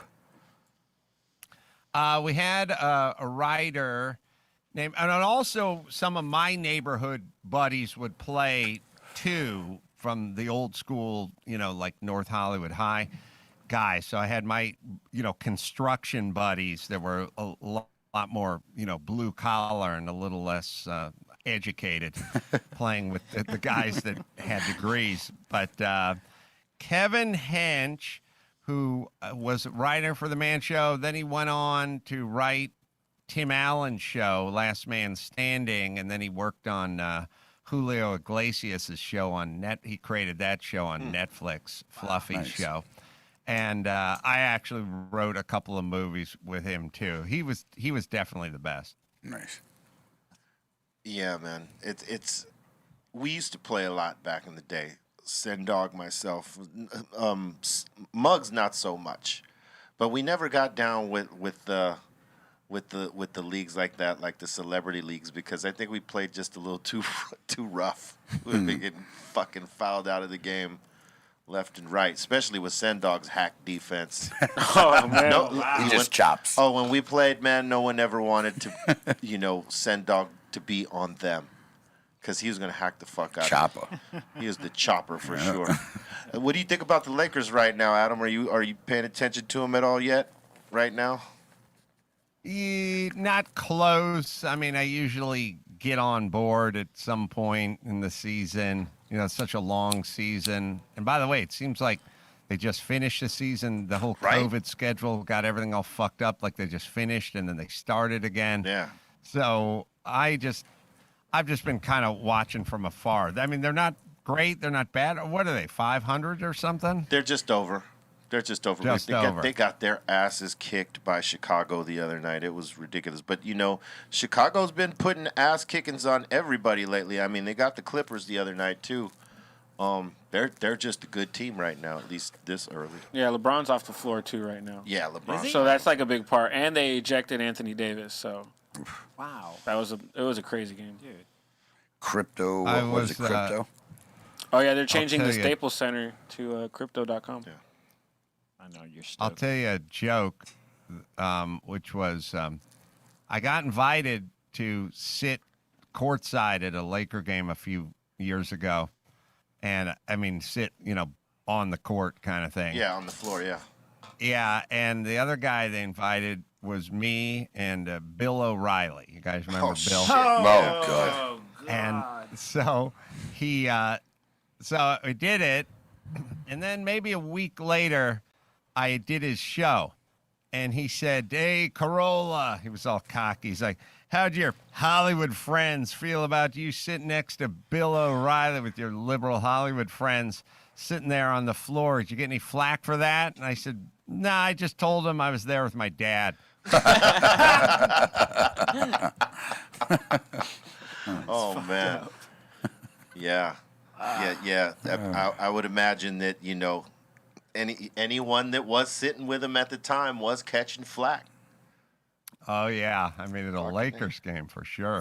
Definitely. Like if he, you know, when you get your face on the big screen, Oh, you kiss know, cam. there's one or two reactions. Sometimes there's indifference, like they don't give a fuck who's up there. But you know, I remember watching who was it? I believe it was before he passed away. Al Davis walked in the Staples Center, and they put the camera on him, and immediately they started booing the shit out of him. There, I mean, and, you know, there's plenty of Raider fans that are Laker fans that were up in there, but they just gave him the business. And you know, I would imagine. Go ahead. I love Al Davis because of how he would dress. Oh yeah. So all the other owners, like Robert Kraft and all those guys, they just wear nice tailored suits, right? Yeah. But Al Davis would wear like a leather Oakland Raiders gi. Yeah. He'd wear a fucking leather black. He was wearing swag. Like, Yeah. you know, you could picture Robert Kraft showing up in a, you know, Tom Brady jersey or something. Man. He wore this black. It looked like he was fighting in the UFC, like back in the day. Like it was a leather gi, it said Oakland Raiders and stuff on it. And I always liked that, but I was like, that would be like if the president of the United States dressed as Uncle Sam. That would be interesting. I'd do that. If just only on the 4th of July, wouldn't it be cool? Or Halloween. Or Halloween. There you But go. 4th of July makes more sense. Hey, did you get a chance to watch that last Canelo fight? No, I was on the road doing shows during the fight. Saturday night, I think I was in Baltimore doing some shows, or Philly doing some shows. But I did watch the highlights. That was a good fight. Oh, it was a great fight. I mean, you know, dude went 11 rounds before, you know, he paid the ultimate price for being in there with Canelo, but he put up a good fight, and he put a few good combinations together throughout the fight that it made it not a bad fight. It was pretty good. I don't know if he was ahead on the scorecards or not in the 11. Did they check the scorecards? I don't know. Must have. I think Canelo was ahead. It was. I think so. He should have been. He should have been. Yeah. Because he was landing a lot of shots. It's just that, you know, he was getting hit with a couple here and there, you know, and it surprised a couple people because they didn't think dude would be able to get to him, and he did. I mean, it didn't hurt him or anything, but he scored a few shots, and he fights. Well, he was undefeated, you know. Yeah. He had a good jab. He was pretty long, you know. So Yeah, I I- assume he's going to connect a few. I think this is going to make him better. You know, I think it'll make him better because he was already pretty good. He didn't look bad at all. Any fights you're looking forward to seeing coming up, or are you just too busy to focus on that shit right now? I wouldn't. I'm looking. I'm trying to think. I mean, UFC. John Jones getting in there with what's his name? I'll think of it in a second. Ngannou. Yeah, Francis. Yeah. I mean that seems like a pretty epic fight. I right think we're there. all waiting for that one. That's going to be great.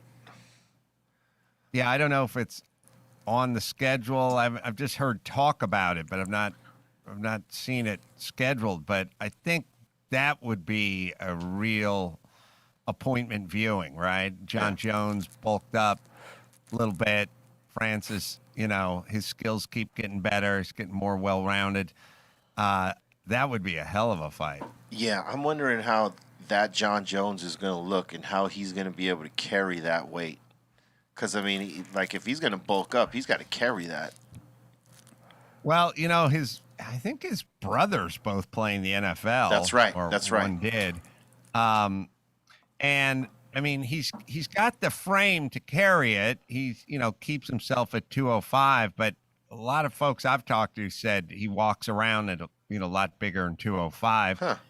And I've definitely seen pictures of him pretty yoked up. So I think he's ready for that fight. They're thinking mid next year. That fight may go off. Yeah, that's gonna be epic. Because that's quite. That's some weight to go up. But you're right. He could hold it. I mean, he comes from a family of folks that have bigger frames. Like you said, his brothers played in the NFL. I think they were linemen, right?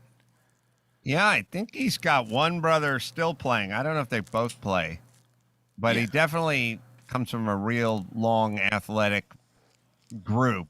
And I think he's probably walking around at 235, 240 already. Damn. Yeah, Chandler Jones, defensive end. Yeah. Right. Just the thing is Cardinals. that when you put that kind of weight on and it's muscle, it's it's heavier, and you tend to wear down a little bit.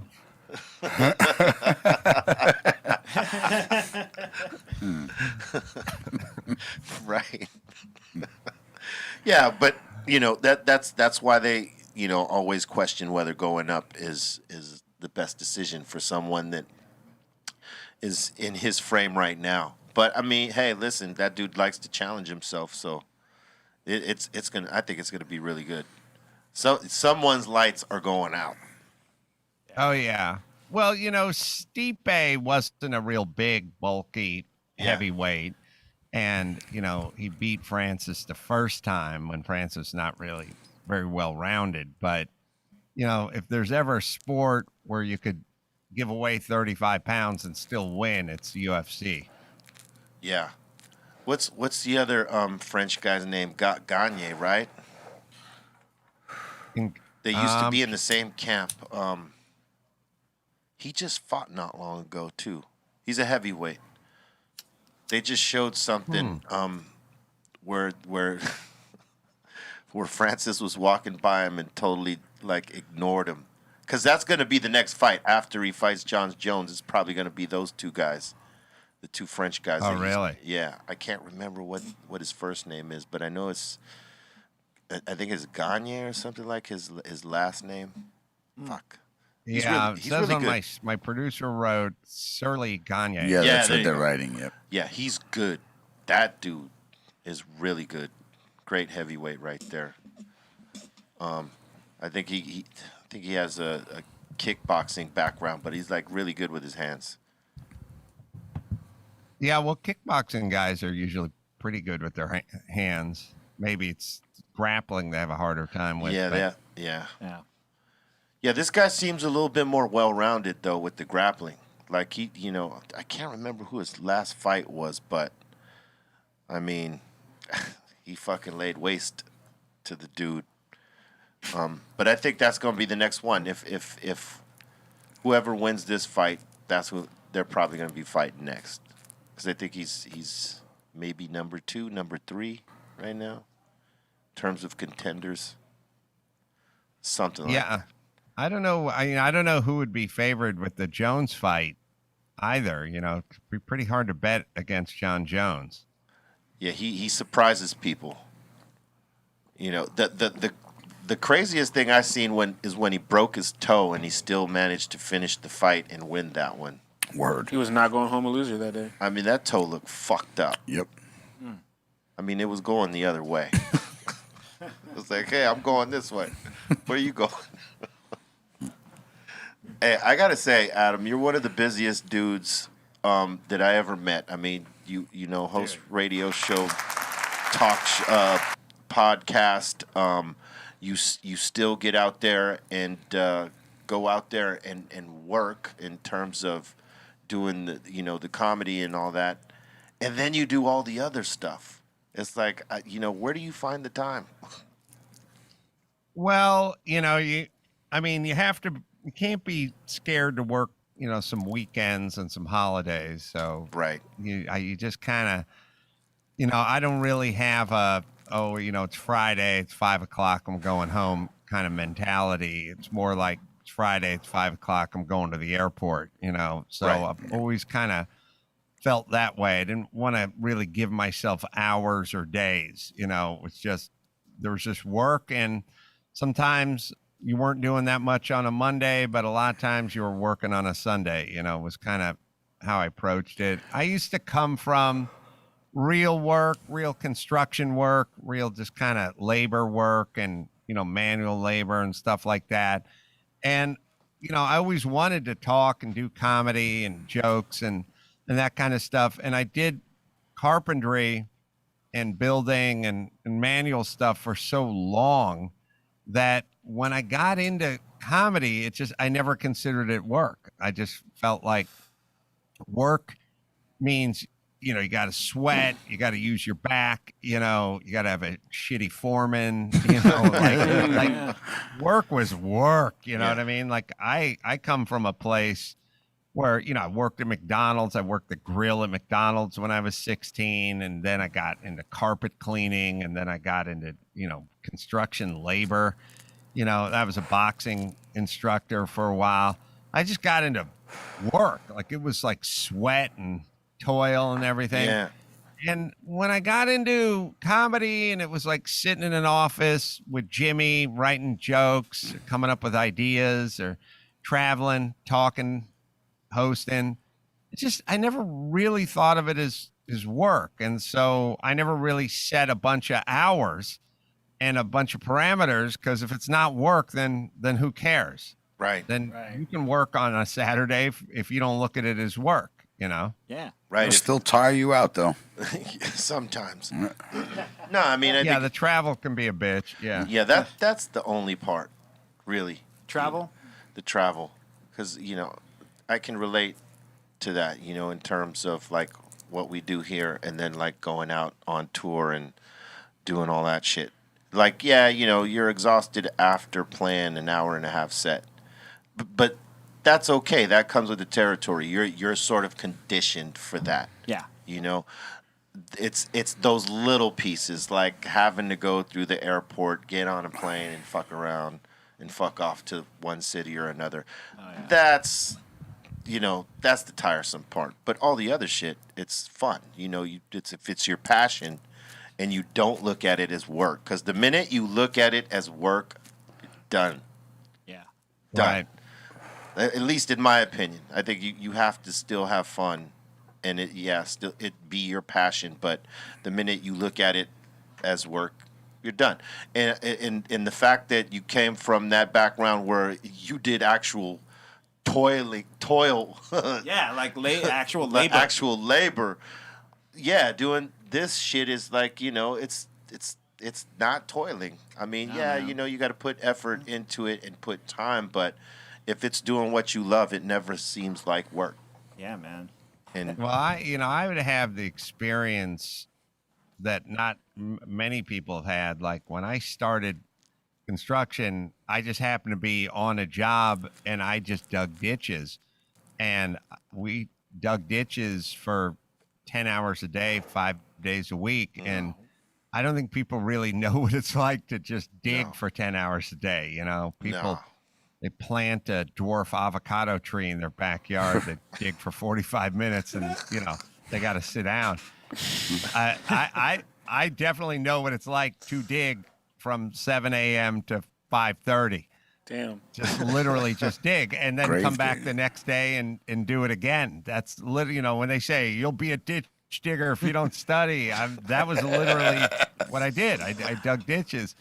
And so I have that experience. So I have something to compare it to, you know. And, going to a comedy club and telling jokes or writing a book or making a documentary or doing a podcast or whatever, it's just not that. And I've always been kind of careful. I'm so blessed to be able to work and to do comedy and to, basically have, 25 years in plus without ever having a, never any downtime or out of work or laid off or anything. I'm just so blessed to have had that I just never want to look at it as work. Yeah. I was wondering, man, do you still do stand up? And is that still like something you enjoy doing? Yeah, I do. I do it a lot or quite often. That's what I was doing stand up in Baltimore during the Canelo fight. So that's why I missed that one. But yeah, I look at it as a challenge. You know, I try to get better at it. It's not something I started out doing. I was doing radio and TV, and I wasn't doing stand the whole time. And so it's like this kind of this art form, and it's a skill, and you can refine it and work it and actually get better at it. So yeah, that's kind of a challenge that I'm currently involved in. That's rad. It's awesome that you still look at it the same way, you know, and that you do have that comparison too, because like you can just like, okay, this or that. No, I'd rather be over here doing stand up than digging ditches over here. Fuck. That manual labor, man. Sounds daunting. Oof. Well, at some point I became a carpenter, and then at some point I became like a finish carpenter. So I got myself, you know, in the house and out of the yard, and you know, doing stuff that's a little more finesse to it and a little more creativity to it, which I kind of liked. I mean, I like doing finish carpentry and building cabinets and, you know, hanging doors, just hanging tons of doors and stuff. I liked having a skill. I like knowing how to use the tools and having a trade. I sort of dug having a trade, but you know, I got $15 an hour, and that just wasn't cutting it. Yeah. Damn. So you could build a house, and he could build a car, right? You could build a car, right? You'd rather have me build your house than build your car. All right. I would say I can build a house and work on a car. Okay, there you go. I would Nice. say that. Yeah. Yeah, you're a certified mechanic, right? No, I'm just a guy with a lot of experience. You don't really, when it comes to carpentry, especially, and mechanics to a certain degree, but carpentry, nobody reads a book on it. Nobody really passes a test or gets certified for the most part. All the guys I work with were just carpenters, and you just learn because you do it for 50 hours a week every week. And after about 5-10 years, you actually become a carpenter. You know, when I used to do Loveline, people would say, well, Dr. Drew's a board certified physician, and he went to college, and he's got all this expertise. That's what he does. Now, what qualifies you to do this job? And I would always say, listen, I'm a journeyman carpenter. I never went to school for it. I never read a book on it. I just showed up and like learned this trade, you know? And that's the way I felt about hosting Loveline. I was like, I showed up, I learned my trade. I talked to 10,000 kids a year. I learned something. That's cool. Yeah, it was hands-on learning too, right? Yep. Doing that. I mean, the stories you guys would hear on a nightly, like, there was some serious stories, obviously. Yeah, man. But some of them were way the fuck outrageous. I remember the one that I don't know if you remember this because you've heard thousands of these stories, but we were there, and this young man calls in, and he's talking about that him and his sister were left home alone for the weekend. Their parents went out on vacation, and they both had dates that they were going to go on the weekend and stuff like that. And then they end up coming back home early from their prospective dates. Nothing panned out, and they were home sort of like going over each other's night. And then the brother and sister end up hooking up. Wow, I forgot that one. Remember that shit? And I do. And the kid is like so torn up over it, and his whole thing is like, my sister's acting like nothing. Oh. And you know, when my parents came home, she just, you know, going about like nothing happened. And it's fucking with me. This is what he's telling Dr. Drew and Adam, and we're right there. And that well, thank shit. God he didn't have a brother. Oh my gosh. Rules are rules. Yeah, there was a lot of crazy shit y'all heard on that show, man. Yeah. Dude, Monday through Friday. That's what, on Yeah. K-Rock. That's what, yeah. Well, yeah, because not only did we do the show with Adam and Drew, we would listen to it like we were fans of it just because it was compelling. All the shit you guys were dealing with, Oh, yeah. Yeah, Yeah, Adam. it was a popular show. Yeah. Adam had the best rants on the radio that you would just hear him snapping on people like, why? Like, it was the best. Yeah, it was an easy show. Again, I never thought of it as work, It was at night. I could work during the day. I would work on the man show during the day. I'd work on other shit during the day. And then I'd just show up at 10 o'clock at night, sit down for 2 hours, talk to Drew, take some calls, and then just go home again. It was the easiest gig ever. Yeah. Oh, man. yeah. I remember. Yeah, salute to Dr. Drew, man. He's a cool dude. Love Dr. Drew. I remember when we first went in there, he was against cannabis. And then some years later, he changed his mind and he was actually for it. Attaboy. And that blew my mind. It was from one visit to the next, which was maybe a year or two later. He was like, I'm actually for it now. The thing about Drew is he's evolved many opinions. Yeah. He's not stuck in one place. He wants to learn and he wants to grow. He's open, and He's that's open. important. Yeah, man. Oh, So- I told him, it's kind of part and parcel like what's going on in today's society. Like, hey, sometimes you got to go, I was wrong, or I didn't know, or whatever. You can't just stick to your story. Yeah. In the face of evidence. And when we used to talk about opioid addiction, because that's his specialty, or addiction medicine specialist is his specialty, but we talk about opioids, and he'd tell me, oh yeah, there's people out there that are on 100 Vicodin a day, and then I would say to him, and this is in the 96, 97, mid late 90s. I'd say to him, well, that sounds pretty good for the pharmaceutical company that's making Vicodin, right? And he'd go, no, they don't want any of that. I go, why don't they want it?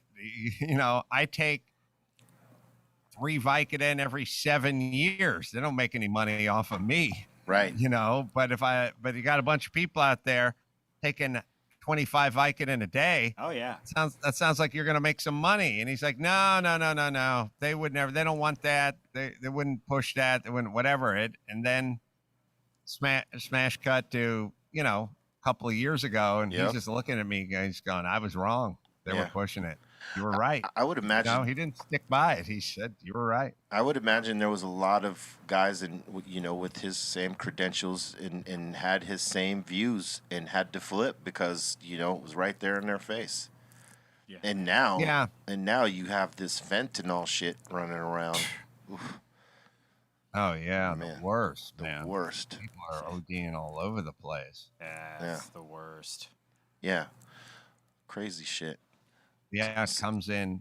They either make it in China and bring it through Mexico, or the Chinese are making it in Mexico. I've talked to some guys about it. Wow. So the Chinese have the technology to do the labs. Right.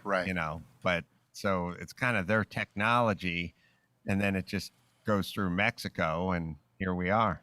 Damn. Yeah, man. Anyone doing coke right now, it is a fucking gamble. Heroin even more. That's why we smoke just the weed. That's right. It's easy for it. Yeah. Someone recently just passed from it being in heroin. Yeah, of course. Oh, it's always in heroin. It's usually put in heroin first, but they'll put it in anything. That's the worst. Yeah, Not just in my joint. even a little bit of that shit is going to rock They just you. had, wasn't it 3 comedians died, and a 4th went to the hospital and stuff? I mean, it's nuts. And they were talking about charging her because she's the one that brought that coke to the party, allegedly. Wow. Yeah. Crazy. Yeah, man. Have a fucking beer and a joint. Exactly. All day. So, when you were doing the man show, who was getting more stoned, you or Jimmy? didn't used to smoke pot at all. And I actually used to smoke pot when I was like in my mid or 20s, like early 20s, back when it was like kind of hard to find. And, you know, Coke was way too expensive when I was making $9 an hour. So forget about it. I always hated it because, like, when I was making $9 an hour, Coke was like $120 a gram. Yeah, now I'm rich and it's like $25 a gram. So I should be doing blow now. Right? No more weed? You're done with the weed just when you were younger? No, I'm kind of like whatever anyone's up for, you know. Like a fucking party animal. Yeah. You know, so like I will go home, I'll sit down at night, I'll pour myself a glass of rye whiskey, Right. and sip on that. All right. But if I'm ever at a place and somebody hands me a joint, you know, I'm in. Not a All boy. right. We hope you got what we sent you. Oh yeah, So- I haven't opened it yet. so you yeah, can enjoy I'll that, actually, I'm going to Jimmy's birthday party tomorrow, so I'll bring it. Bring it. Oh yeah. Yeah. He'll love that. So will you. Oh yeah, I know. I listen. It pot for me is like fish and chips, which is I love it. I just barely ever eat it. Right. It's delicious when you have it, Well, Not all the time. but And you if- don't have it all the time. and if you barely ever smoke it, the stuff he sent you will blow your fucking nipples off, so take it easy. Oh really? It's great. It's It's strong. You know, Strong. It's kinda does strong. the job. Yeah, it does the trick. Yeah, everything. You know, pot is so strong now, or effective, or good, or I don't know what word we're using. All of the above. And it's all over the fucking Yes. place. I mean, yes, it is. it's incredible how the industry has evolved, and how it continues to evolve. The taxation sucks Yes, it does. Oh yeah. on those of us that operate in the industry. It is that really blows, and we know that that'll eventually change. But for right now, that is the fuck part of it. There's a couple other things, but I mean, for the most part, we got legal cannabis in California, and that is amazing. And other Yeah, I was places just- too. I was just watching this Netflix special, and this guy named Randy Lanier used to smuggle pot into Florida, and he did 27 years in prison for pot. Just Damn. pot. He was doing coke, life- No nothing. Was that Bad Sport? Yes. Yeah. Yeah, that doc is You know, crazy. the crazy thing is he raced, if you show when he went into it, Yeah. that was my friend's father and uncle, RCRO race team. So he actually was racing for them when he went into IndyCar, was my friend's father and uncle, was that RCRO race, yeah. Yeah, he was like crazy. flying in so much weed. 150, I think it was 50 tons or 150,000 pounds at the time. In the Yeah. bottom of a 300-foot cargo fucking, it was amazing. Dude, Holy fuck. His last successful cut was something like 10 million. No more. He was making 30, 40 Like million. 50. Oh, word? Yeah, 50 Yeah. million. Yeah.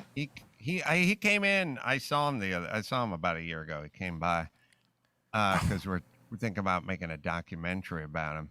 Should. Yes. So got to talk to him for a little bit because he also, if you like his story, one of the guys he raced with was Whittington, Bill Whittington, and that was another guy who lived in the Miami area, liked cars, and it's expensive to race cars, and you got to fund it, and that's how they funded it. They sure did.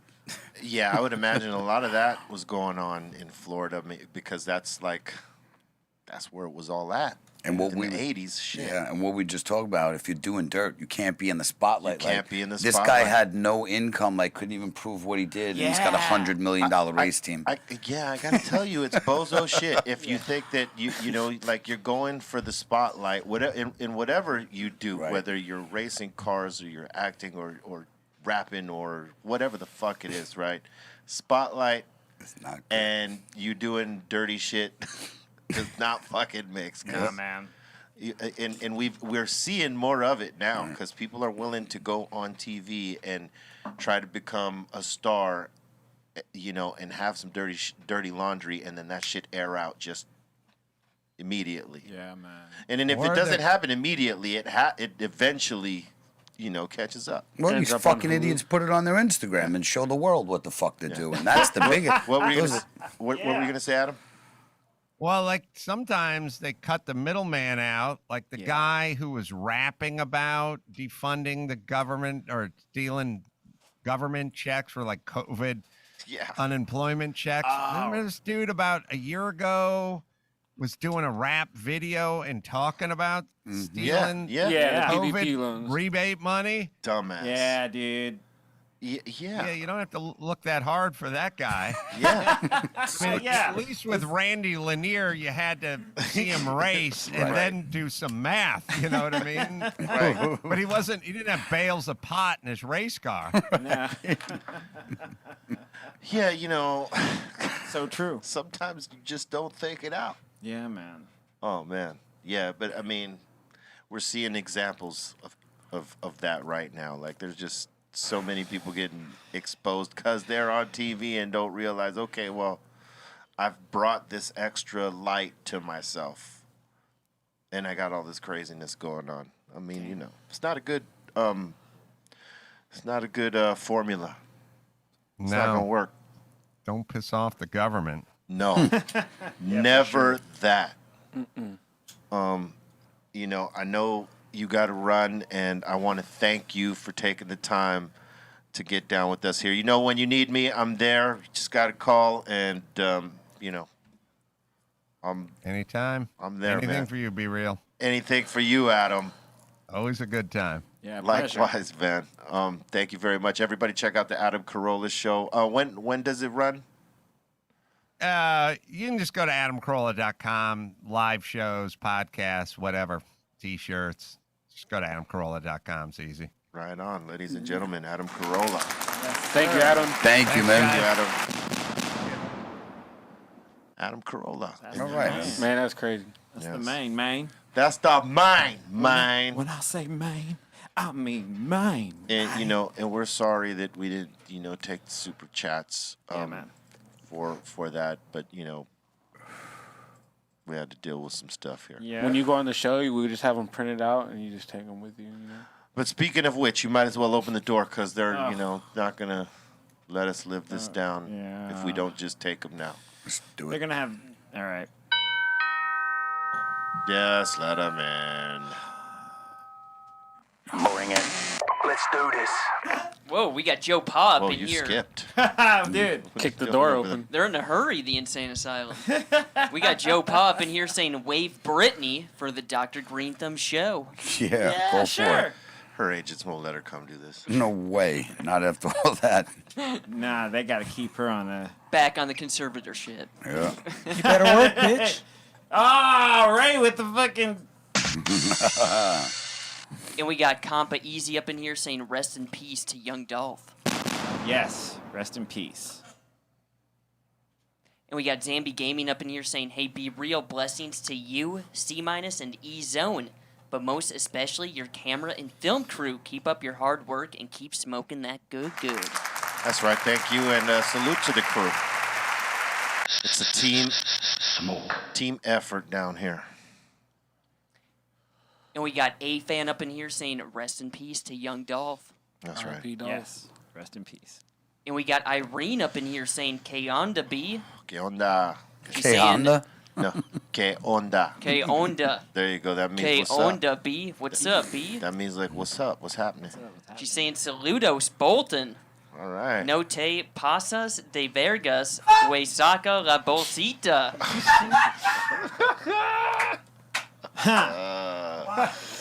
And she's asking for a moment of chaos in Espanol. Ah, you ain't know. Oh, this is the wrong crew for that. We're gonna have to give you a payback on that Yeah. I got Spanish. when we got tomorrow. We'll give you Spanish to. Wait, tomorrow's Thursday. Yeah. Yes, tomorrow. Yeah. We'll give you some Spanish tomorrow because today, These guys don't do it. All right, next. And we got Zambi Gaming back in here saying blessings to Dolph and his family. Forever rest, young Dolph. He was many awards strong, will always be my platinum playlister. Moments of silence for him. Dope. Moment of silence.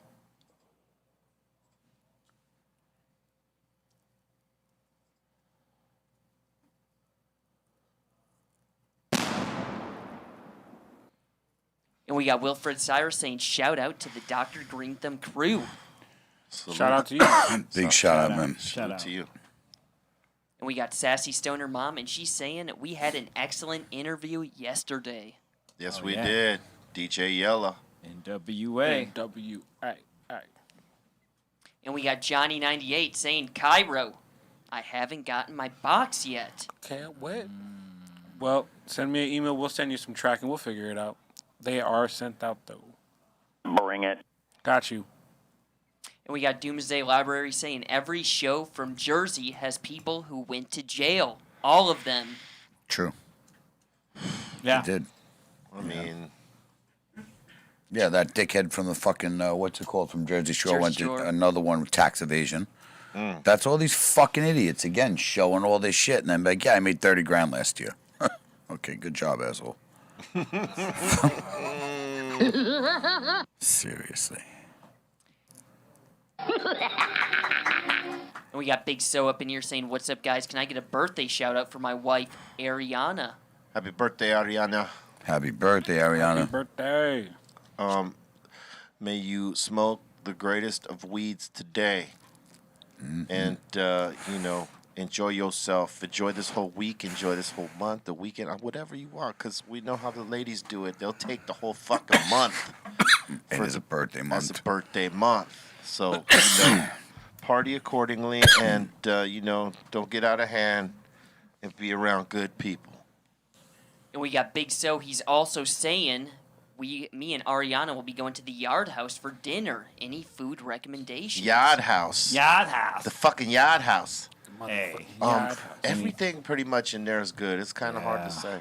Their chicken is bomb. Yup. Mm-hmm. Yeah, anything you have there is going to be good. It's hard to say. Yeah, it's true. What he said. And we got Wasky Wabbit asking C for a sock check. Oh, yeah, you know what? We didn't get the pick. Oh. So I'm going to give them to you tomorrow. But you're going to dig them. Because I don't remember. I actually need to get like a rather than me taking the pick during the show, I got to get, because they're dope. So they deserve it. So we'll get it tomorrow. Sorry. Get it tomorrow. Yep. They'll be good. And we got- They'll be good. And we got Truman06 saying, it's my day off and great show. Thank you. And enjoy your day off, man. Yeah, man. And Truman wants a toilet flush for Cairo. That would be on yours over there. That's you see? That's Yeah. you see. Flush them. Flush, oh, yeah. There we go. Hey. That's negative vibes. It's all going down the toilet. Hey, yeah, there you go. Flushing negative vibes. I see you. Flushing them away. Flush the hateful vibes away. Yeah. I felt it all go away. Perfection. Feel like, see how that flips? It's cleansing, bro. It's cleansing. Wednesday fucking swinging. And we got Jester up in here calling us a noob. What? All right. 1v1 me, bro. I will execute you right now. I will execute you right now. I will take it to your neck. And we got Mr. Twacklack up in here saying, thank you, Adam, for kicking it with the family. Blessings to you. Yeah, man. Right on. And we got N Pause saying, be real. Can you congratulate my friends Brian and Anna on their engagement? They are big Cypress Hill fans. Brian and Anna, congratulations. Tying the knot. You know what I'm saying? Becoming one. A union. Yeah, baby. If you came to LA, I would marry you. Oh, that's right. You're ordained. He's ordained. Because the good doctor himself is ordained to perform such. Perform too. Confirm. Dr. I Rev. mean, if you perform. Dr. Rev Thumb. Dr. Rev Thumb. There And you go. service. There he is. Ordained. And we got to give a shout out to one of our OG and same Asylum members, Utah Hawk. It is his birthday week. Yeah. Shout out to Hey. Whoa, Tom. Birthday week. He's a man. He gets a day. He gets a day. But I gotta think fucking get a week. I believe it's on Saturday, You so know he what? won't be here on the show. I want to let Okay. you guys I know hear something. you, I hear you. No, don't. I actually got to call Hawk out on something. You told I like you, but about a week ago when the month started, he said it's my birthday month, and I let it slide. But now you're doing it again. You get a fucking day, pal. You're a man. That's it. Tops. Man, show. Damn. It's he true. said- Men only get Word a day. up. We get a day, bro, and we don't even really get We don't- celebrations for it. We don't get either. a week. Right. We get a day. Oh shit. Yeah, but it's a new world. These cats these days, maybe they want a week or a Yeah, month. But man. he's a around, good dude, he's man. around so, our age, though. Yeah, he's a good dude. He enjoy your week. We'll give you a birthday week. It's all love to the hawk. Yeah, man. And that seems to be it. Oh, that seems to be it. All right, short Yeah. and sweet, nice and neat. Yeah. All right, look, we want to thank you guys for getting down with us, and we want to thank for the time that Adam Carolla took to be here with us. He's a busy man. You heard it. And he's rocking his podcast. Make sure you check him out. Go to adamcarolla.com. And we thank you for fucking with us, because that's everything. Make sure you share the show out before you go. Make sure you smash the like. Please, everybody smash the fucking likes. Y'all been forgetting that because you're getting too high, but we need you to smash those likes. And make sure you follow us on Spotify and Apple Music, the Dr. Greenthumb podcast, C-. Yo, everyone. Yeah, so I didn't do the mix this morning because I left my needles here yesterday from the mix. Needles. Left my needles, man. Oopsies. So that's why I'm doing the mix tonight at 6 p.m. That's in 2 hours, a little less than. So go to C- Fan 4 tonight from Do All Classic Hip Hop on Twitch. And yeah, go to djc-.com, pick up some cool. It's like officially cold everywhere now. So get a hoodie, grab a long sleeve, grab a hat. Get warm. Get warm. Awesome. And I'll see you guys in a couple hours for the mix on Twitch. Word up. Colton. Actually got to show the Insane Asylum this. We got some new funkies dropping this Friday at 4:20 p.m. Oh, that is we right. forgot about that. We Yeah, got the Cosmo Funky. that's right. We got the Cosmo Funky is dropping at 4:20 p.m. That's 7:20 Eastern time. All right. That's at funkyfieldtips.com. This is called the Cosmos right here. It's your big boy. This is the big boy that Callie and I were smoking off of today. We're rocking the Cosmos right there. You know what I'm saying? This is what it be looking like when you roll on the Cosmos. You saw it. It was over here. Yeah, that's it right there. It's Yeah, you can look at B's High joints for a roller. reference. It's very cosmic. It's very cosmic. Yeah, there's the 8 milli standard and the big dog that I'm smoking on right now. There they go. You better get those fast. Those shits are gonna run off the site immediately. So make sure you get down with them. All right. Callie Blaze. Shout out to my girl, my family, Cali Blaze family, everybody who buys and supports our product. 5150s. Follow me on IG, Cali_Blaze, CALI_BLAISE. And that's it. See you motherfuckers on Friday. Yep. Cairo. Yo, Cairo, love you. If nobody loves you. Tomorrow I'm in the mix on. I'm telling you. I'm in the mix on Twitch with Psycho Leezy. Make sure you tune in and go to CairoLovesyou.tv. Hit the shop. And I'll be on Twitch later after probably C- is done mixing, probably playing Call of Duty with the Insane Asylum. Shout out to everybody in the Discord, all the mods, everybody holding it down. Appreciate you. Word up. Got a few plugs here that I'm trying to remember because I'm pretty stoned. All right, look.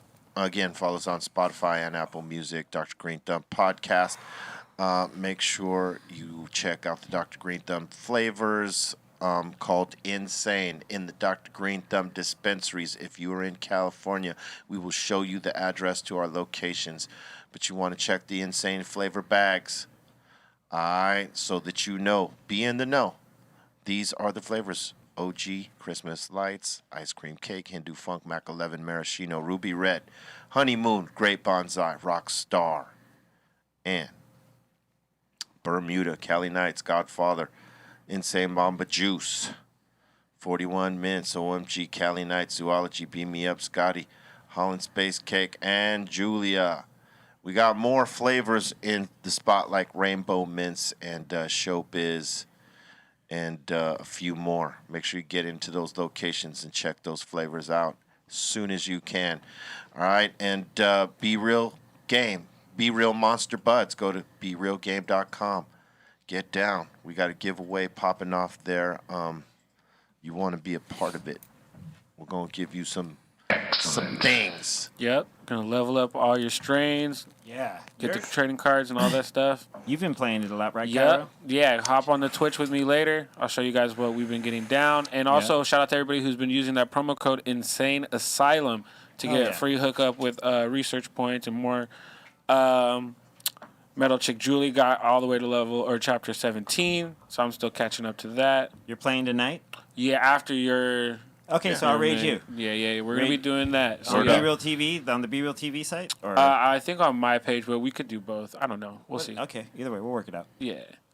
Word. And make sure you check out BudVac if you're into storing your cannabis, preserving. Go to budvac.com. Use coupon code BeReal and get yourself one of these items: vacuum pump, manual, or the rechargeable. Colton, you got one more before we go. Yeah, shout out to our sponsor, CBDX. Shout out to CBDX. When CBDs came out, we wanted it all to be like cannabis, but it wasn't. And it helps with something, but you don't exactly feel it. Prepare to have your mind change with CBDX.com. This is a federally legal form of THC, and you will absolutely feel it. They have flower, cartridges, vape products, gummies, and these will actually get you stoned. Never drive or operate heavy machinery when using these products, and don't worry, and you guys that are in the workplace, you should worry because they will show up as THC on a drug test. Go to CBDX.com, and you will get 20% off if you use the code GREEN. So go to CBDX.com and get the 20% off. Yep. Salute to our sponsors. Salute to y'all. Stay with love. Love is the key. Don't be about no booth. Don't be walking with booth people.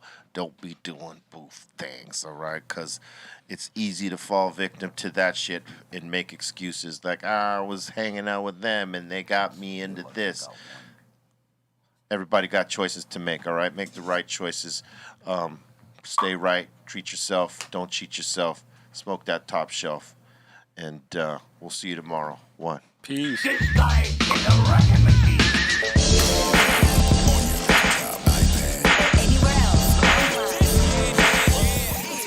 TV, fool.